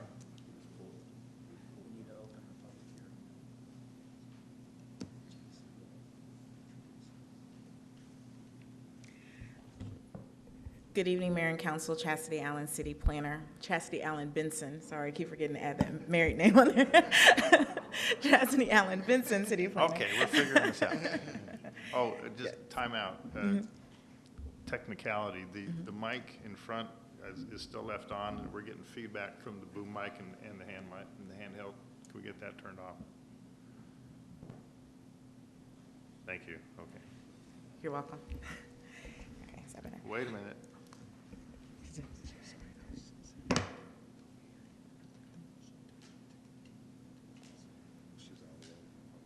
No, okay. I have to open the public hearing. Correct. Work with me here, folks. Okay. Okay, we're now going to open a public hearing. I need to read all of this. I'll read this. This is item to consider a public hearing, consider an ordinance amending the comprehensive zoning ordinance and map for an MU mixed use number 1 district to include a specific use permit for pet daycare and overnight boarding facility. James Anderson, abstract 17, page 090, track 9, approximately 3.79 acres, more commonly known as 1103 South Main Street in the city of Duncanville, Dallas County, Texas. And you'll have to open your public hearing on that agenda item. Okay, public hearing is now open. Yes, Mayor and Council, just wanted to note that the applicant has requested postponement. They did have to go out of town due to a funeral, so they have requested postponement to the June 19th City Council meeting. In light of that, Mayor, you would need to entertain a motion to continue the public hearing from tonight to June 19th at 7 o'clock p.m. at City Hall, 203 East Wheatland, Duncanville, Texas. The chair will entertain a motion to that effect. Move to change the item 5A until the June 19th meeting. Have a motion to approve, and we have a motion second. All in favor, please vote. Thank you.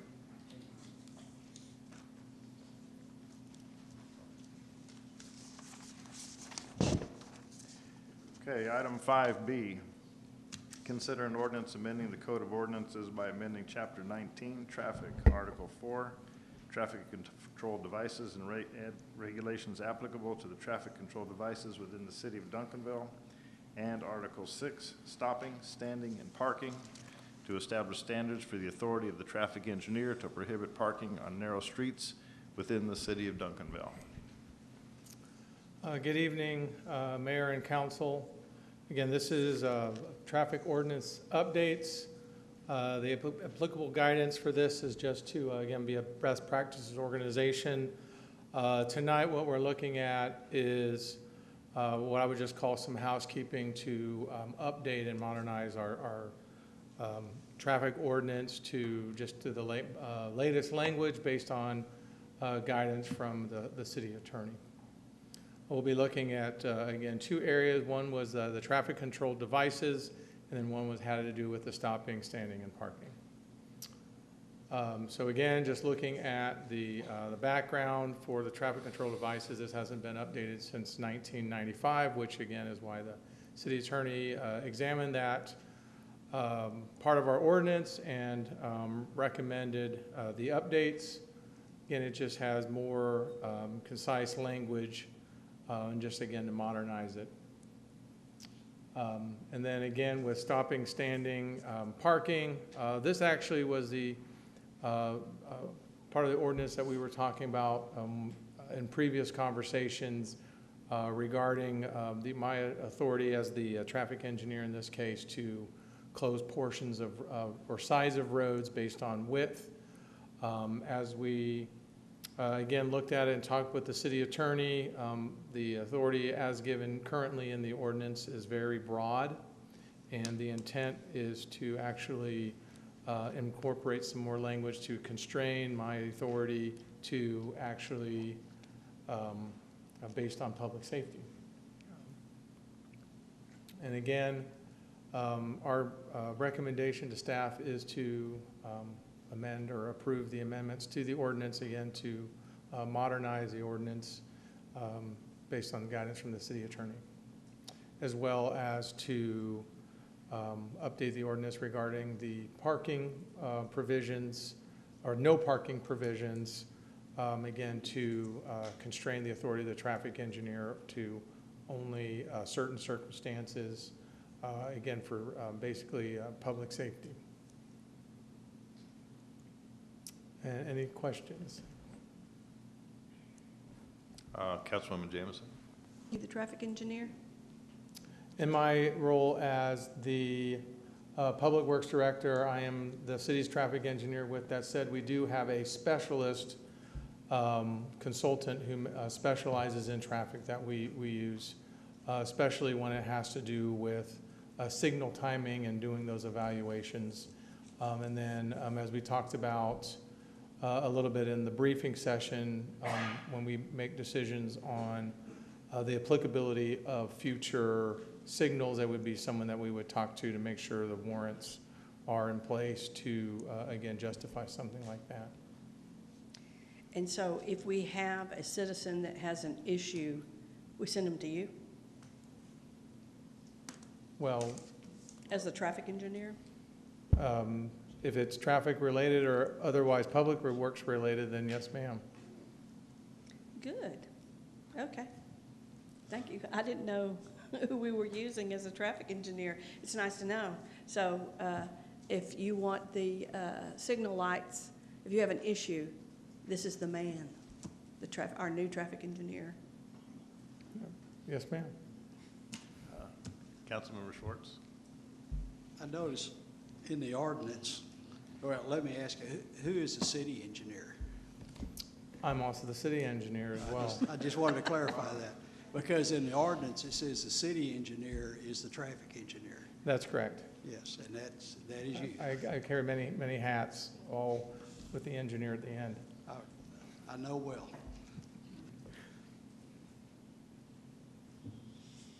Councilmember Jameson, you had another comment? No, I'm gonna hand his phone number out. Oh, there you go. I did have a question. Yes, sir. In the ordinance, it talks about the driver of any vehicle or animal. We have drivers of animals? I think we do not have drivers of animals, but it would be if we had animals, like for wagons or like buggies. One of those that was, this is one of those ordinances written whatever years back, and we might need to make some adjustments, because are we driving I animals? can speak to that. Wherever you see something like this, Councilman LeBlanc, it's only because we've had a problem with it down the road somewhere where someone Someone's been had a driving, buggy yeah. and the judge dismissed the case because it said that the ordinance wasn't specific for a buggy, so we went back and amended it for a buggy. So I guess it would come into play if we have a parade and somebody participates in that parade driving a horse, a buggy. Well, It would hit this. Well, it could also be, I mean, a lot of cities, as you know, probably have carriages where you can rent a carriage ride Right, through yeah. through a historic neighborhood. So if we were to ever have carriage rides or something like that, then it would apply to that. Okay. So it's not antiquated language. No, that's correct. And again, something like a parade where part of the parade is to have horses, then that would be an exception. That would be fine. This is really, having to do with those things being used as a conveyance outside of a parade type scenario. Okay. Any more discussion, questions? Yes. Correct me if I'm wrong, but this is brand new verbiage. All the red is brand new verbiage, yes, ma'am. So we never had horses Right. in there before. Right. Again, and again, a lot of this is based on recommendations of what may happen or what we might encounter based on the city attorney's experience broader, and so we're just making sure all our bases are covered for the city. Okay. You're Councilman Woman Jameson? You're not? Okay. It was on.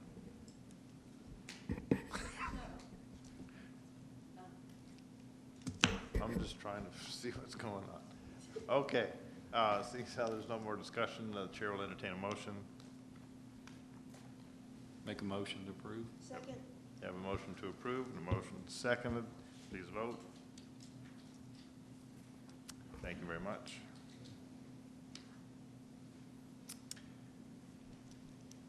Okay, moving on to item number C. Consider a resolution authorizing the application for and implementation of project/activity applications for FY 2018 Community Development Block Grant funding with the U.S. Department of Housing and Urban Development through Dallas County.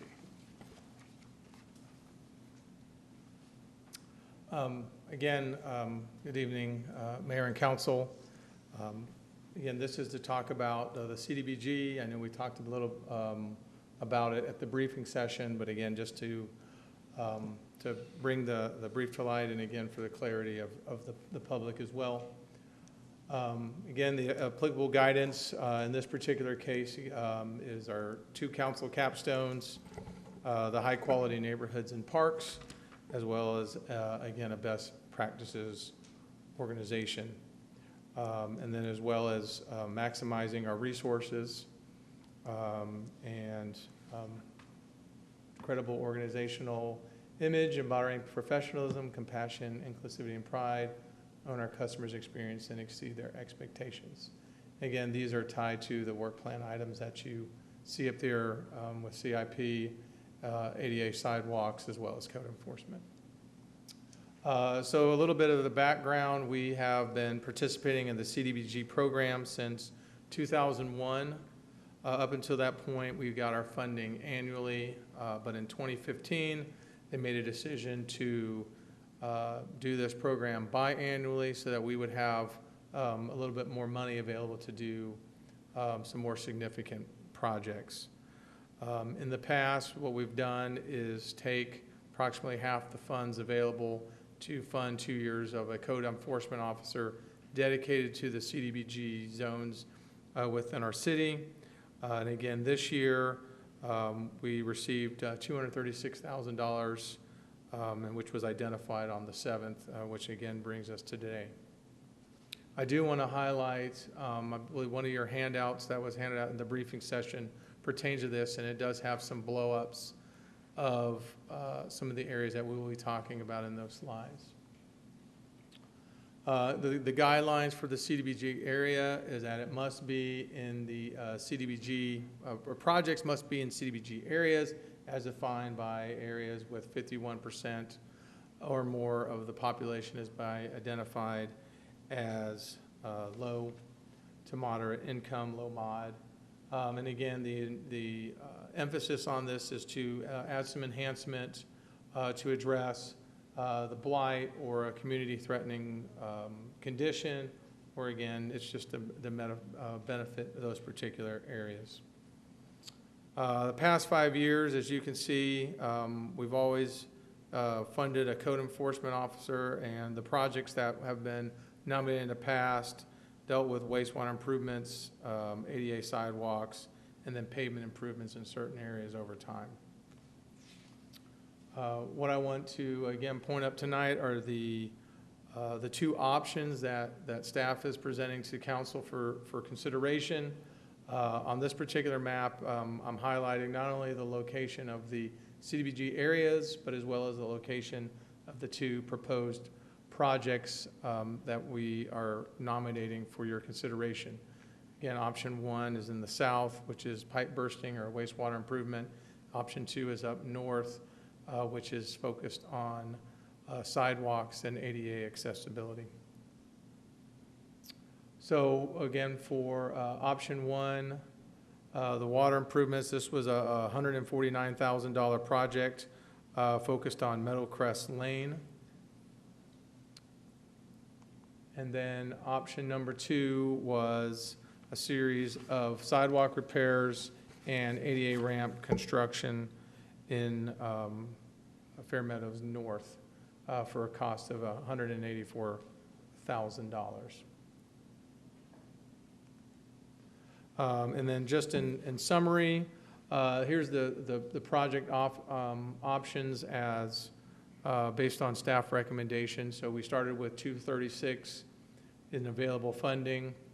We are recommending continuing the CDBG code officer position for $116,000.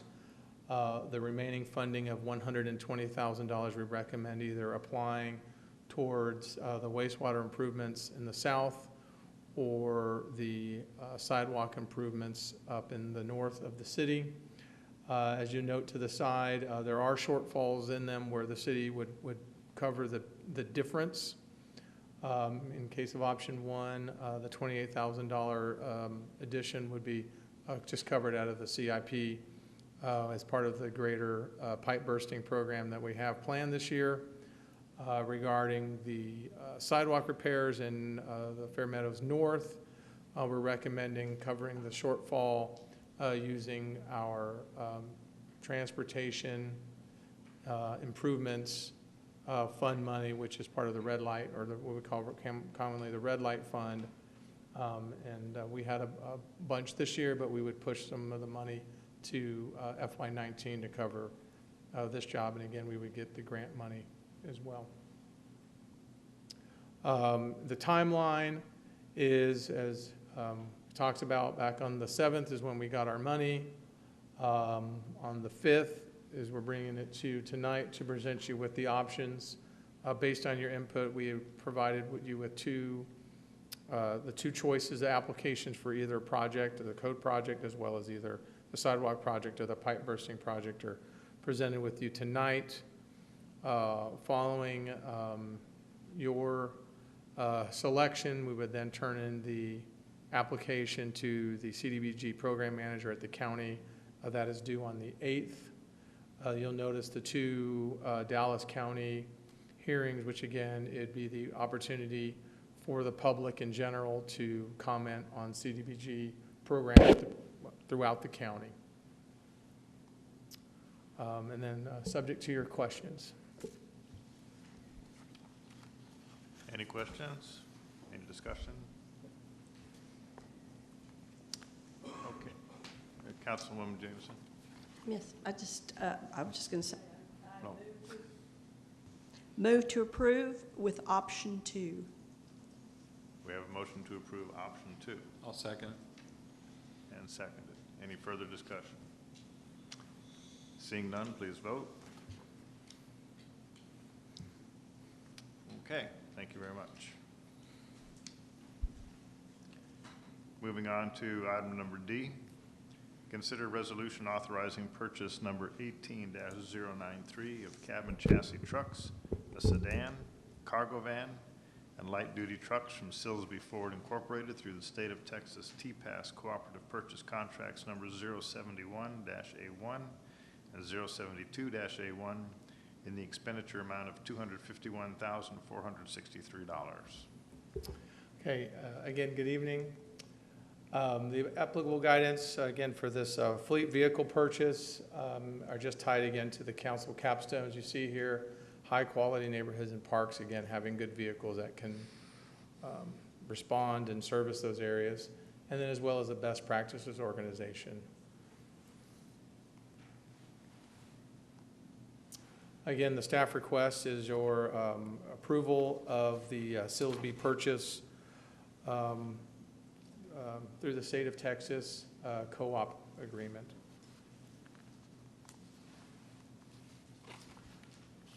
Again, just to run through some background, I know this came up again in the briefing session, but again for the public.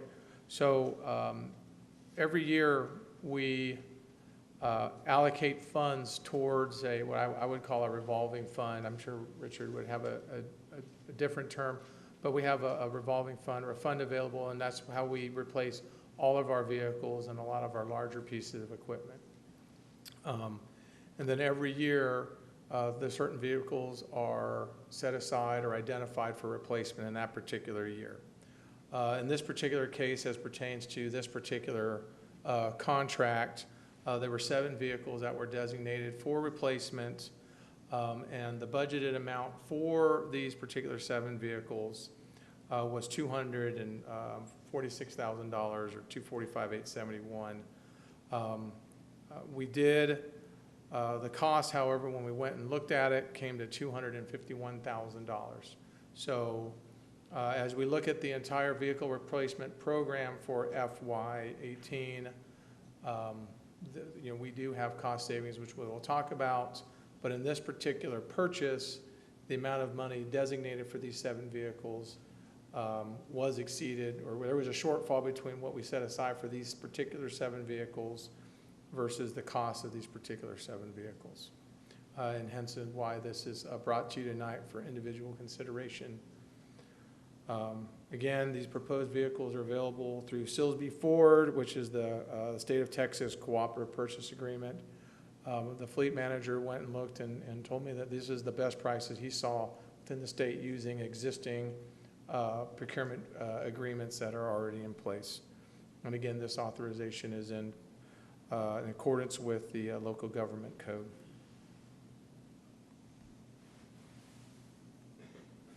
Okay, just a rundown of the particular vehicles. As you can see, the vehicles that we're replacing are very old for their purposes, a lot of 2005s up through a 2009. So these vehicles have been determined to be at the end of their life or service life for their intended purposes.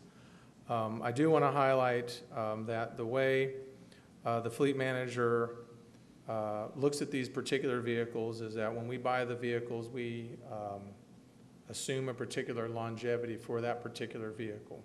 As that vehicle approaches the end of its service life or its estimated service life, the fleet manager does look at those individual vehicles and makes recommendations on whether or not, yes, it's time to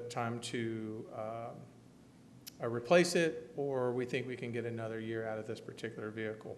And so these are the vehicles that he, again, were 1, designated for replacement, and 2, based on the fleet manager's assessment of these particular vehicles, determined that it was no longer feasible to keep them. I do want to highlight that, again, the vehicles that sort of brought it to the $6,000 shortfall was the van and then the 2 trucks. Again, as you'll notice from the low picture in the lower left-hand side, Ford did a major body style change from when they had the old E250 models, and I'm sure more recognizable, to this new transit style van, which in turn the body style was greater than what we anticipated, not knowing that they were going to do that back in 2005. Then also the 2 F-350s came in higher. A lot of it was tied to the fact of the particular body style, as you see here, which are the equipment and tool trucks. Can I get a comment on that? Yes, ma'am. So you say they came in more expensive, but because the bus came in under by $20,000, we have plenty of money in that fund to cover the overage. That is correct, ma'am, and I will highlight that again in another slide, but you are correct. Yes, ma'am. And again, just to review the funding, the Silsbee Ford contract came in at $251,000. What we ended up budgeting for in the fleet rotation fund was roughly $246,000. And the $5,600 shortfall would be absorbed by the cost savings realized by the FY18 Senior Center bus purchase, which was part of the consent agenda item that was just recently approved earlier in this meeting. And again, the staff's recommendation is the approval of this resolution to purchase these 7 vehicles from Silsbee Ford through the co-op agreement. Move to approve. Second. We have a motion to approve and a second. Any further discussion? Seeing none, please vote. Thank you. You can finally sit down. I cannot. Oh, you cannot. You're right. Yeah, you're next as well. Targets on your back tonight. That's right. Okay, next is Public Works Quarterly Report, Work Plan Update.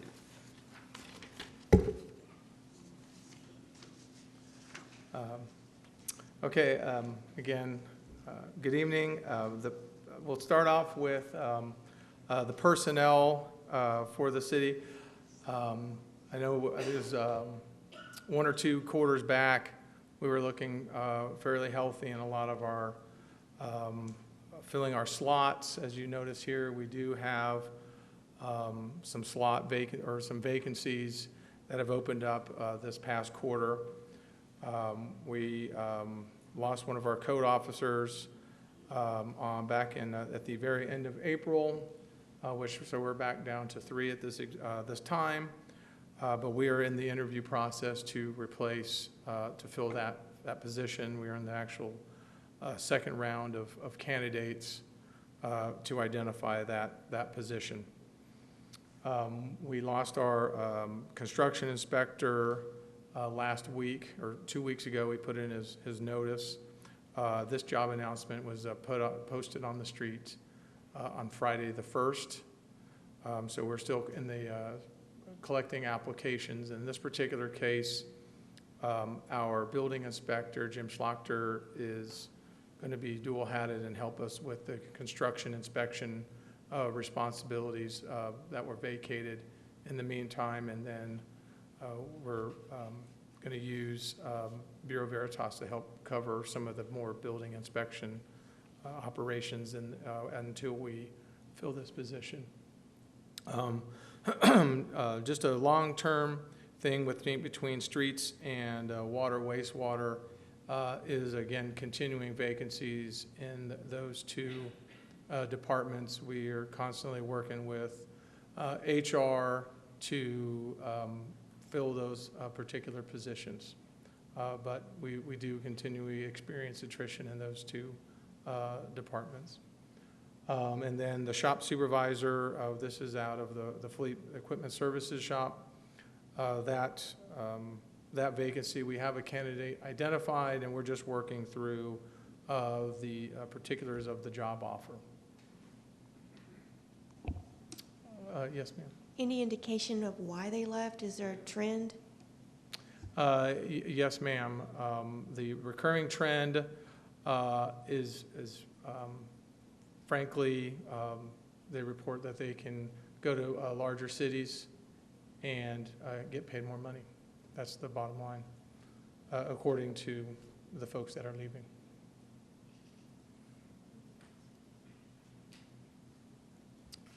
Was that the same with the code enforcement person she just? No, sir. She went to Fort Worth. So I think some was for money, but it's also she found a position closer to her house.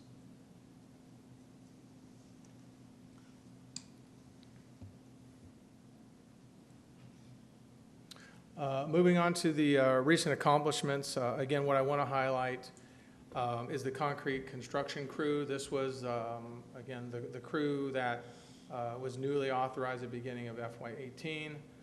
We've really used them very well out in the city. Their primary focus has been just going out into the neighborhoods and addressing the shortfalls in the sidewalks. They started in Flame East, which is relatively right across the street, the neighborhood across the street. And now they're over in Flame West.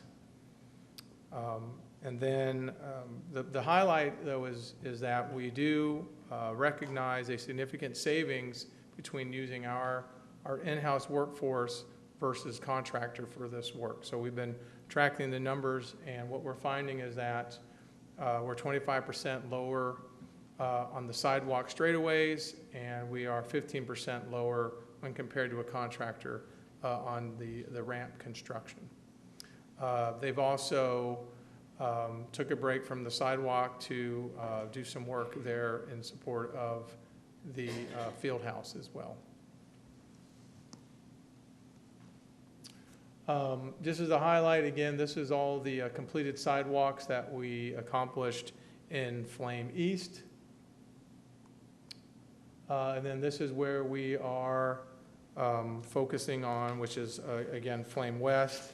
The screen isn't very clear, but what you'll see is that we've knocked out basically the north sidewalks along West Fain, and we're currently working on the ADA ramps and the rest of the, not all of them, but some ADA ramps on the south side of Fain, as well as ADA ramps along Van Row.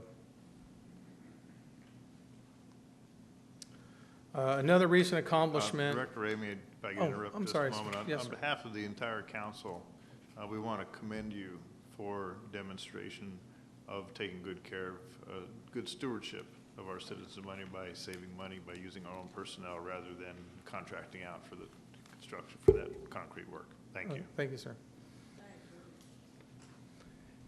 Thank you, ma'am.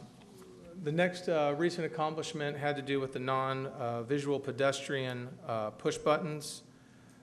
We finished phase 2 of 3 push button, and now what we're talking about in this case is we're all used to, in our cases, the old push buttons, which are basically set up for the visually, people who can see.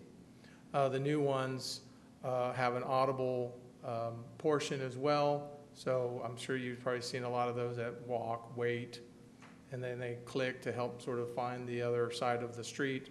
And so we've, again, through phase 2 of that, next year we'll knock out the 11 more, and then that will, subject to completion, is the final one, which should be at Wintergreen in Maine once that project is completed down by the Costco. And again, the street name conversion. This is, we completed phase 3 of 4. This is all the LED signage that you see at our major intersections. And so we have just 7 more to go next year. I did want to highlight some code enforcement accomplishments as well.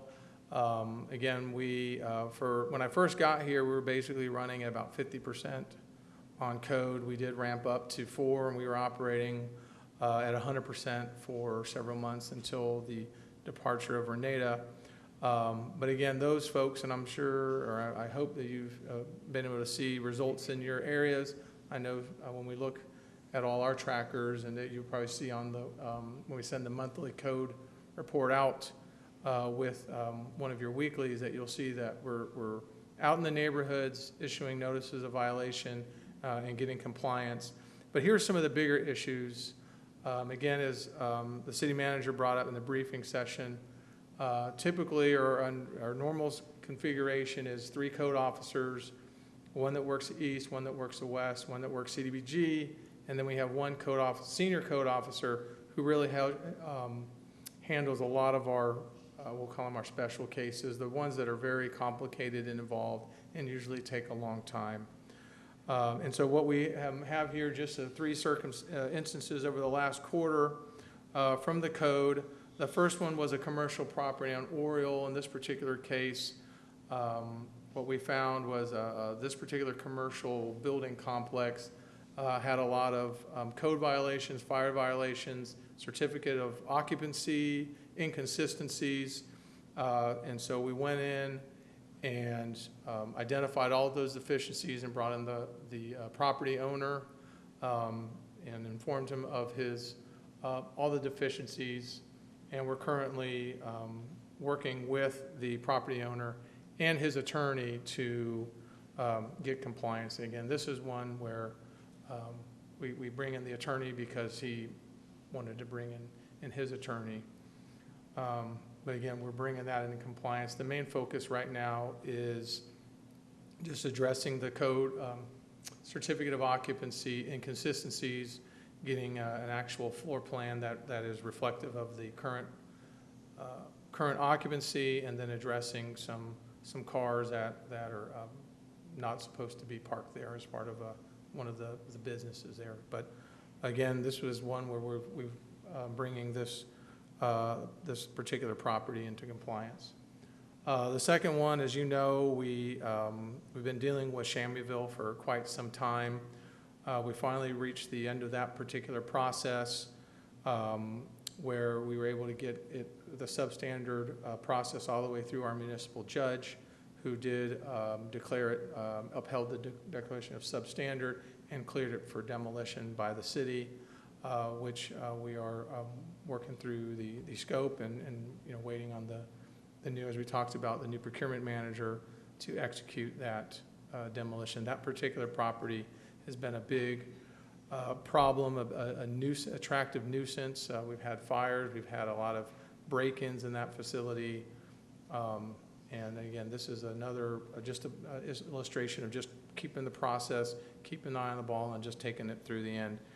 And then finally, we had a commercial business on Camp Wisdom, where they had a lot of junk and salvage vehicles stored, which was in violation of their certificate of occupancy.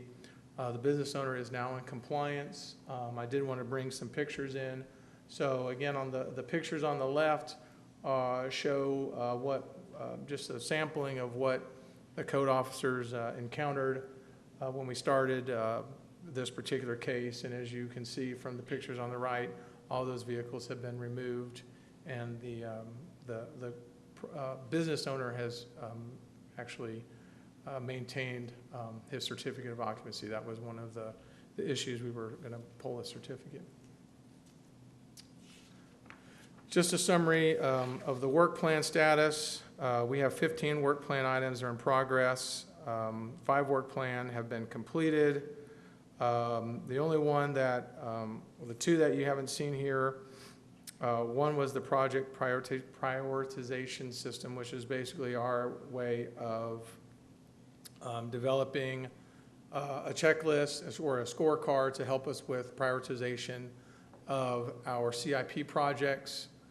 Most recently, we use that to help us provide some information to the bond committee as they're doing their research.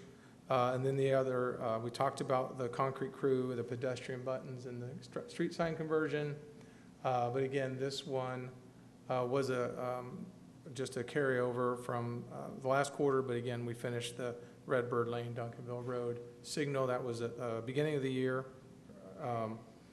And then finally, we had one work plan item that was deferred until FY19, and that was looking into the a potential street maintenance rate study for street maintenance.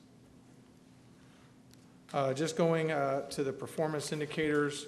One thing I did want to brief council on regarding the performance indicators is, as part of our FY19 budget process, I sat down with the city manager and my department heads and really relooked some of the metrics. So what we intend to do, starting with first quarter of FY19, presenting you with a little bit different metrics that we determined would probably better help you understand the accomplishments or the state of the programs that we manage. Right now, we'll still continue these through the end of the fiscal year as the superintendents work through the processes that they would need to gather the data as they move forward. What I do want to highlight are, again, some of the differences between these different categories. The sewer services replaced That is really directed at personnel shortages. Again, utilities perennially has been running short on their crew members. And when that happens, it does affect our ability to do some of the more routine maintenance aspects of it, as they sort of have to just sort of flex the crews to meet the most urgent needs of that particular day or that particular week.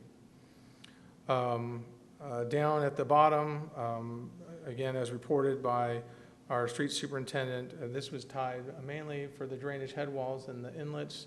As you see, it is as needed, and so when you're seeing differences there, it's subject to different rain, or the weather at the time of the period between these two measurements. And then finally, we went out and got a lot of potholes patched this quarter as well. Moving on to the continuing on, these are relatively flat.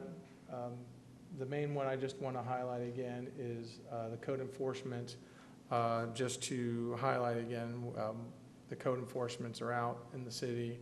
They're out finding the shortfalls and making the corrections. As you can see, what I think is really positive, though, is when you look between the citations issued versus the violations issued, is what we're seeing is a lot of compliance, which is our goal, voluntary compliance. And then, again, this is a new metric with just how many square feet of sidewalk repairs completed by the new construction crew. As you can see, this is a new program, so we have no comparison to from last year. The concrete crews also built a parking lot, didn't they? That one, well, based on that, we did have that was in-house, but that was our, we have two concrete crews. One that we call the concrete construction crew, which is a little bit more of the skilled, more of the having to do with sidewalks and curbs.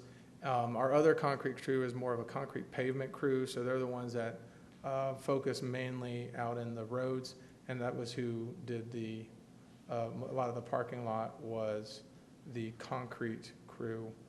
The concrete construction crew had not been formed back when we started the parking lot project. But we did use that. That was the police department, new parking lots, and a lot of the support to even the part that's fenced in terms of saw cutting, and a lot of the other support to the installation of the fence was done in-house as well by both the concrete construction crew for the later jobs and our concrete pavement crew for the earlier work. Now, some of the skilled folks from that original crew did move forward into this new crew, and then we backfilled the vacancies out of the more, what I would say, more mundane concrete work, which is focused on the pavement. Any questions? Further comments? No, thank you. Appreciate it very much. Moving on to our final item. Item B, receive the monthly financial report as of April 30, 2018. Finance Director Summerlin.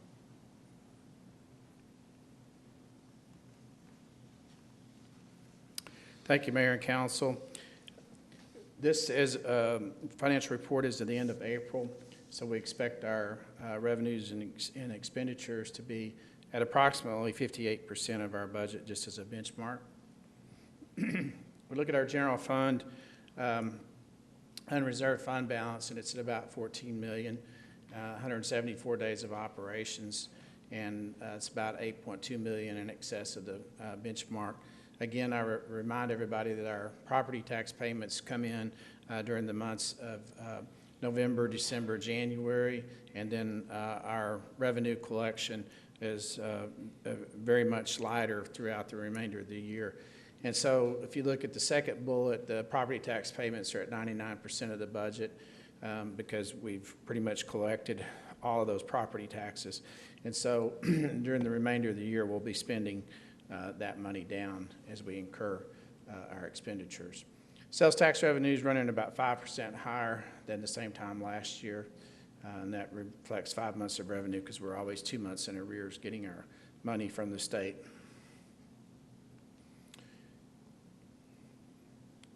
So if we look at our general fund revenues overall, again, we budget straight line, the purple line for the budget for 2018. And the blue line that you see here is a 3-year average. And then the red line is the mapping out the actual where we're at. If you look at property tax, again, we've collected the majority of those. So we're up here and we're going to be pretty well flatlined across the rest of the months of the fiscal year. And we look at our general fund revenues. We started off the year a little bit above that straight line budget, and then we came along in December and January right along that curve, and now we've dipped down at what I would call a more comfortable level, just a little bit below that budget. And hopefully we'll stay along that trend line just underneath that budget for the remainder of the year. The utility fund ending unreserved fund balance was $6.4 million, 126 days of operations. That was about $3.4 million in excess of the 60-day fund reserve. Keep in mind that we do have a little over $1 million reserved in that fund balance for the automated meter infrastructure project that we would like to take on, hopefully in 2019. We're currently in the midst of bringing the ERP project along, and we hope that we stay with our go-live date in October of this year and get the human resources and payroll part coming on in January, and then when we get into 2019, we'll be looking at doing this AMI project. So you're on track for the ERP currently? Yes, ma'am, we are on track. It's, as we stated early on, it's a very aggressive schedule, and so we still think that at this point in time that we're going to make that October go-live date unless something catastrophic happens between now and then that we can't foresee. But we're staying on schedule, we're staying on track. I've been immersed in training 2 days already this week and another day coming up tomorrow. So we're getting into the thickness, if you will, of the training. And in this phase of it, we're really, the people that we call the super users, the people that kind of need to know how everything works from cradle to grave on different documents. That's the type of training we're receiving now. And then we move in to August, we'll start training the actual users, the department users. So we're moving right along, but it's a tough schedule. So utility and solid waste revenues, there's always a 1 month delay in our billing process, so you're only seeing 6 months of revenue that are going to be represented at the present. So again, same concept. The purple line is our budget on a straight line, and the blue line is the 3-year average, and then the red line is our actual. So you see that on our fund revenues, we're trending just a little above that 3-year average, but a little bit below the projections. We are headed into the summer months, and our irrigation always picks up a little bit during the drier months, so we'll probably trend toward much closer toward that straight line budget amount as we go into the summer months. Again, our expenditures started out trending right along that 3-year average, and we got into February, March, and April. We started letting out a few more of our projects for our capital improvement projects, et cetera, and maintenance, and so those expenditures increased a little bit closer to where the budget line is. And then our innovation fund projects, those that are highlighted in yellow are ones that are essentially complete, and the others are either in process or about to start. And with that, I'll answer any questions.